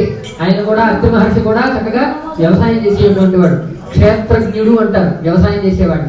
క్షేత్రము అంటే పంట పొలం, క్షేత్రజ్ఞుడు అంటే పండించేవాడు. క్షేత్రజ్ఞ ఏవచ విష్ణుదాసనామ స్తోత్రంలో వస్తుంది నామం. మళ్ళా క్షేత్రజ్ఞ ఏవచ, ఆయనే పంట, ఆయనే పండించేవాడు, రెండు ఆయనే. అక్కడ దాకా వెళ్ళక్కర్లేదు, కానీ ప్రస్తుతానికి ఇక్కడ సుమతి దాకా వెళ్ళక్కర్లేదంటే అక్కర్లేదని కాదు, అక్కడికి వెళ్ళకూడదు. ఇప్పుడు మనం ప్రస్తుతం ఇక్కడ వెళ్ళాం. ఈ సుమతి వ్యవసాయానికి వెళుతూ తన భార్యకి చెప్పేట, ఈ రోజు నా తండ్రి తిథి, చక్కగా పాకం సిద్ధం చేయి. పాకం అంటే వంట, పాకం అంటే బెల్లం పాకం ఇంకోటి కాదండి, వంట పాకం అంటే స్వయం పాకం అంటారు చూసారా. స్వయం పాకం అంటే తనకు తాను వంట చేసుకుని తినడం, అంతకన్నా వేరే ఏం కాదు. ఈయన పాకాలు చక్కగా సిద్ధం చేయమ్మా, నేను వ్యవసాయ క్షేత్రానికి వెళ్ళి వస్తాను, ఇవాళ నా తండ్రి తిథి, ఏర్పాట్లన్నీ చేయమని చెప్పాడు ఆయన. అలాగే ముందుగా బ్రాహ్మణులకి నియమించుకున్నాడు, అన్ని ఏర్పాట్లు చేశాడు. ఇక్కడ ఈ మాట ఆయన ఎందుకు చెప్పాల్సి వచ్చింది? భార్యకి పాకం సిద్ధం చేయి పితృతిథి అని ఎందుకు చెప్పాల్సి వచ్చింది? ఏ రోజు చేసే వంట అయితే సరిపోదా? సాధారణంగా మనకున్న ధర్మాల్లో అతిథి దేవో భవ అనుకుంటున్నాగా, ఆచార్య దేవో భవ అయిన తర్వాత అతిథి దేవో భవ. అతిథులని అభ్యాగతులని ఖచ్చితంగా మనం ప్రతిరోజు పూజించాలి. ఇప్పుడు కృతయుగ కాలం కాబట్టి అతిథి లేకుండా ఇంట్లో భోజనం ఎలాగో అవ్వదు కాబట్టి అతిథికి వంట సిద్ధంగానే ఉంటుంది. ఇప్పుడు అతిథికి వండిన వంట ఇక్కడ పెట్టకూడదా అంటే పెట్టకూడదు. ఆ అతిథికి నువ్వు వంట వండినప్పటికీ పితృకర్మకి విడిగా వంట చేయాల్సిందే, అది దేంట్లోనూ కలపకూడదు. ఇది చాలా నియమం, ప్రధానమైనటువంటి నియమం. ఏంటయ్యా అంటే పితృతిథికి చేసినటువంటి వంటని ఎటువంటి ఇతర పదార్థములతోనూ కలపకూడదు, ఎటువంటి వాటికి దానిని బయటికి వెళ్ళనివ్వకూడదు. ఆ పితృతిథి పితృశేషం కూడా ఎవరికి పడితే వాళ్ళకి వడ్డించకూడదు. అంటే మనం సాధారణంగా మీరు బాగా గమనిస్తే ఏదైనా ఒక సంవత్సర మోగం జరిగినప్పుడు ఎవరింట్లోనైనా సంవత్సరీకాలు జరిగితే సంవత్సరీకంలో సంతర్పణ వంట విడిగా, సంవత్సరీకం వంట విడిగా ఉంటుంది. ఏ కలిపి పెట్టకూడదా? పెట్టలేక చేతగాక 4 కూరలు 4 పచ్చళ్ళు పెడితే చాలదా? నేను చక్కగా 4 కూరలు కదా. సంతర్పణ వంట విడిగా ఎందుకు పెట్టామంటే పితృశేషం ఎవడు తినాలో వాడే తినాలి, అందరూ తినేది కాదు పితృశేషం. అందువల్ల ఈ నియమాలకు కట్టుబడి ఉండాలి. కాబట్టి ఓ సుమతి ఆయన తన భార్యకు చెప్పాడు, ఓ పతివ్రత చక్కగా నువ్వు ఈ పితృకర్మకి సరిపడేట్టుగా వంట సిద్ధం చెయ్యి అని చెప్పాడు ఆయన. అంటే ఈ పితృకర్మలో కొన్ని త్యాజ్యములు ఉంటాయి, తామస రాజస గుణములు కలిగినటువంటి పదార్థాలని వండకూడదు. అందుకే పితృకర్మల్లో ఆనపకాయ లాంటివి, ములక్కాడ లాంటివి మనం పెట్టం. కొన్ని నియమాలు ఉంటాయి. అంటే ప్రాంతీయ ఆచార భేదాల్లో కొన్ని అక్కడక్కడ భేదాలు ఉంటాయి, కానీ ఇవి మాత్రం ఉల్లిపాయ ఉండం, వెల్లుల్లిపాయ ఉండం, అలాగే కొన్ని ప్రత్యేకమైనవి మనం ఛేదిస్తాం. దానికి అవి నియమాలు. ఈ నియమాలకి కట్టుబడి ఉండాలి కాబట్టి ఆయన మాట చెప్పాడు. లేకపోతే ఆ మాట కూడా చెప్పక్కర్లా, భార్యకి తెలియదా పితృతిథి అంటే ఎలా ఉండాలో. అందువల్ల పాకం సిద్ధం చేయమని చెప్పాడు. ఆయన క్షేత్రానికి వెళ్ళాడు, ఆయన తిరిగి వచ్చాడు, బ్రాహ్మణుడు కూర్చున్నారు సిద్ధమవుతోంది. అయితే సరిగ్గా ఈ బ్రాహ్మణుడు సిద్ధం చేసుకున్నారు. అక్కడ ప్రధానంగా మనకు కనిపించేటువంటి వాడు 3 బ్రాహ్మణులు కనబడతారు. ఒకటి మంత్రం చెప్పేవారు ఒక ఆయన, కూర్చునేవారు భోక్తలు 2. ఈ పితృయజ్ఞం గురించి ఎక్కువగా చెప్పాలి, కానీ ఒక్క మాట మాత్రం చెప్తాను, కొంచెం శ్రద్ధగా వినండి. ఇది బాగా ముఖ్యమైనటువంటిది. అంటే కొన్ని నియమాలు దానికి ఉంటాయి, అవి తెలుసుకొని ఖచ్చితంగా చెప్పుకొని తీరాల్సినటువంటివి. అందులో ఆ పితృతిథి నిర్వహించేటప్పుడు ఈ యజమాని కర్త భోక్తల్ని అడుగుతాట, ఏమిటయ్యా అంటే అక్రోధనై శౌచపరై సతతం బ్రహ్మవాదభి భవితవ్యం భవద్భిశ్చ అని అడుగుతాడు. ఆయన అర్థిస్తాడు. ఏమిటయ్యా అంటే ఈ భోక్తగా మిమ్మల్ని నియమింపబడినంత కాలం, మా ఇంటి దగ్గర మీరు ఈ కార్యార్థం వచ్చినంత కాలం కూడా మీరు ఈ ధర్మాలకి కట్టుబడి ఉండాలంటాడు. ఏమిటా ధర్మాలంటే అక్రోధనై. క్రోధనై అంటే కోపము కలిగినటువంటి వాడు. అక్రోధనై, ఈ భోక్తగా మీరు నియమింపబడి ఉన్నంత కాలం కూడా కోపానికి దయచేసి వశులు కావద్దయ్యా అని మొట్టమొదటి ప్రార్థన. ఇక రెండోది ఏంటంటే శౌచపరై, శుచిగా నియమంగా ఉండండి అంటారు. అయితే మనకి శుభ్రత శుచి 2 ఒకటి అని మనం అనుకుంటాం, కానీ 2 ఒకటి కాదు. శుభ్రత అంటే భౌతికమైనటువంటి, అంటే ఈ శరీరానికి వస్తువులకి పదార్థాలకి సంబంధించింది శుభ్రత. శుచి మనస్సుకి సంబంధించింది. శుచి అనేటువంటిది మనస్సుకి సంబంధించింది. మనకు 6 శత్రువులు ఉన్నారుగా, ఎవరండి? కామ క్రోధ లోభ మోహ మదమాశ్చర్యాద్యుషడ్ వర్గాలని కూడా ఈ భోక్తవ్యం చేసినంత కాలం మీ దగ్గరికి రానివ్వకండయ్యా అని ముందు అభ్యర్థిస్తాడు. ఏమిటండి? కోపం రాకూడదు, అలాగే శుచి కలిగి ఉండాలి. ఈ 6 అరిషడ్ వర్గాలని మీ దరిచేరనివ్వకండి అని చెప్పారు. ఇక్కడికి 2 అయ్యి. 3వది ఏంటయ్యా ఆయన అభ్యర్థన అంటే సతతం బ్రహ్మవాదభి. ఆయన ఏదో సాధారణంగా ధర్మశాస్త్రం చెప్పండి, ధర్మం చెప్పండి అని చెప్పట్లా. వేద ప్రతిపాద్యమైనటువంటి పరబ్రహ్మమును గురించి చింతిస్తూ ఉండాలి. ఆ బ్రహ్మవాదాన్ని మీరు నిరంతరం మీ చింతనలో ఉండాలి. బ్రహ్మవాదం చేయగలిగిన వాడు మాత్రమే భక్తులు సరిపోతారు. మీకు ఎప్పుడు అర్థమైందండి? బ్రహ్మవాదం అంటే ఇప్పుడు మీకు అర్థమయ్యే భాషలో చెప్పాలి అంటే నిత్యమైనది ఏది ఉందో అదే బ్రహ్మం. అంటే నిత్య సత్యము. ఇక దానికి ఆద్యంతములు లేవు. ఆద్యంతములు అనేటువంటి ఉండవు, గుణాలు ఉండవు, నిర్గుణం, నిరంజనం, నిర్వికల్పం, నిరాఖ్యాతం. దానికి ఏమీ పట్టదు. అది ఏమీ పట్టని శుద్ధ చైతన్య స్వరూపం ఏదుందో అదే పరబ్రహ్మం. ఆ పరబ్రహ్మాన్ని గురించి చింతిస్తూ ఉండాలయ్యా అన్నారు భోక్త. ఇది నేను చెప్పి కాదు, కర్త చేత ప్రతి కర్త భోక్తలను అర్థించేటువంటి మాట ఇది. ఎవరైనా సరే కర్త ఎవరైనా సరే భోక్తల ముందు అర్థిస్తారు. అంటే వాళ్ళని అర్థించాలంటే ముందు ఇల్లు ఉండాలి కదండి. అంటే ఎదటి వాడికి చెప్పాలంటే ముందు ఇల్లు ఉండాలిగా. అంటే కర్త ఎలా ఉండాలి? క్రోధంతో ఉండకూడదు, దుర్భర్షణ ఆడకూడదు, కోపం తెచ్చుకొని ఏమి మాటలు ఆడకూడదు, పనికిరాని ఆలోచనలు పనికిరావు, లుబ్ధత పనికిరాదు, లోభత్వం చూపకూడదు. ఇవన్నీ నియమాలకి కట్టుబడి అప్పుడు పితృయజ్ఞం చేయాలి తప్ప ఏదో నిమిత్తంతో చేసేది పితృకార్యం కాదు. నిమిత్తంతో పితృకార్యాలను చేయకూడదు. వంశవృద్ధి నశిస్తుంది. పితృకార్యం కనుక సరిగ్గా ఆచరించకపోతే వంశవృద్ధి కలగదు. అందువల్ల పితృకార్యం చాలా ముఖ్యమైనటువంటిది. ఆ విషయాలు మీకు తెలియాలనే అవి ఇక్కడ అప్రస్తుతమైనప్పటికీ కూడా అవకాశం ఇదే కాబట్టి పితృకార్యంలో అంటే ఈ తల్లులందరూ వండి పెడితేనే ఏ కర్త అయినా పితృకార్యం చేయగలిగేది. ఈ తల్లులు వండకపోతే ఎక్కడి నుంచి వస్తుంది? అందువల్ల పితృకార్యానికి ఇన్ని నియమాలు ఉంటాయి. దీనిని మనం తెలుసుకుని మనం జాగ్రత్తగా చేస్తామనేటువంటి ఒక భావనతో మాత్రమే ఇవన్నీ ప్రస్తావించారు తప్ప మరొకటేం కాదు. అయితే ఇన్ని నియమాలకి కట్టుబడి ఈ సుమతి పాపం పితృకార్యం నిర్వహించడానికి సిద్ధపడ్డాట.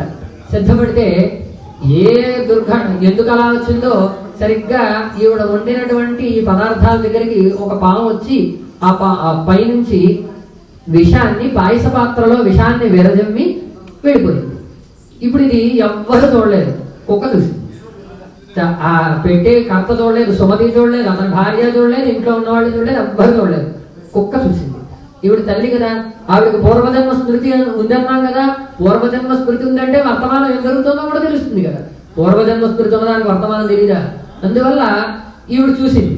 ఇప్పుడు పాము విరజిమ్మినటువంటి విషం పాయస పాత్రలో ఉంది. ఇది వండించి ఇది వాళ్ళకి వడ్డిస్తే తిన్న బ్రాహ్మణుడు ఈ విషం వల్ల వాళ్ళు గతిస్తారు. అంటే ఈ పెట్టిన పితృయజ్ఞం ఫలించకపోగా బ్రహ్మహత్యా దోషం కూడా చుట్టుకుంటుంది. ఇప్పుడు ఇదంతా ఈ తల్లికి తెలుసు. ఎలాగైనా సరే దీన్ని తప్పించాలనుకుంది. పాపం ఏమి చేస్తుంది? మాట ఉందా? ఒక్క మాట్లాడగలదా? మాట ఉందా?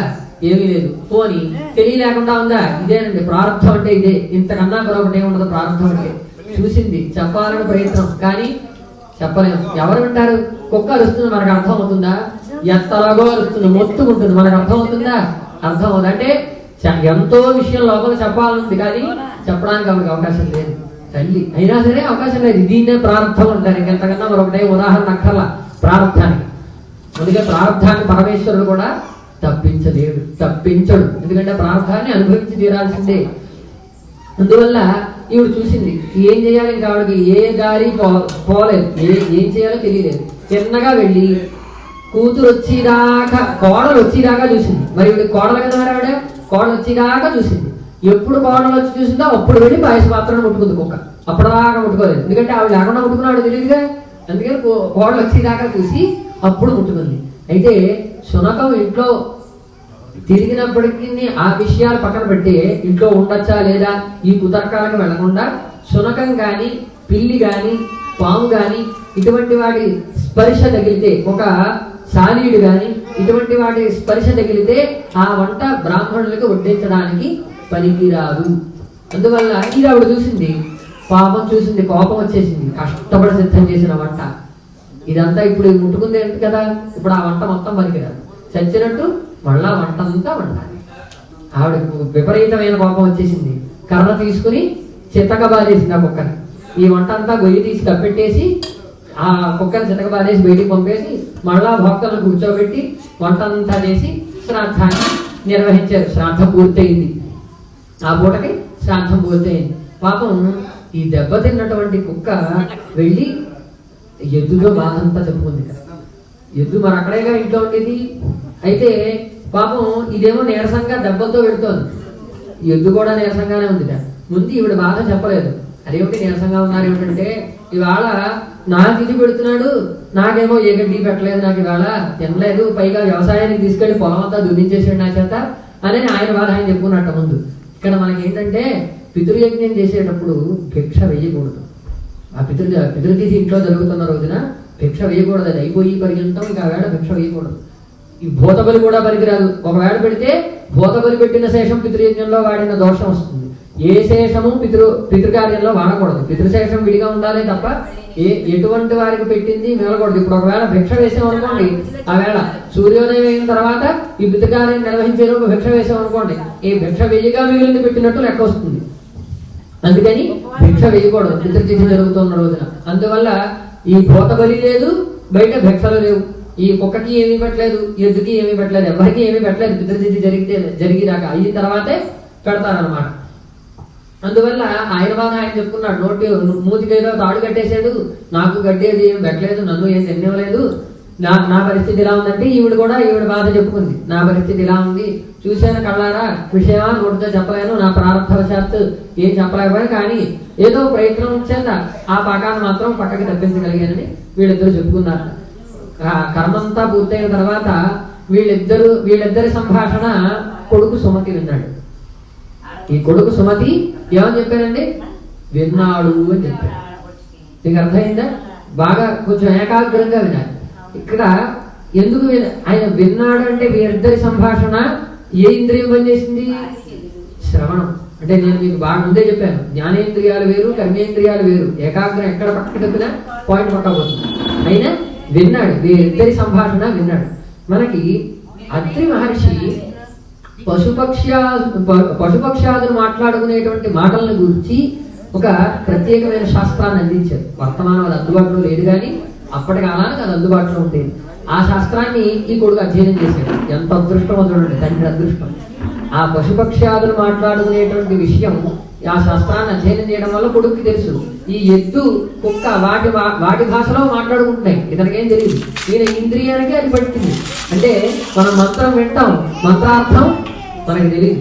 అలాగే మనకి తెలియకపోయినప్పటికీ అందులో విషయం లేకపోయిందా? ఉంది.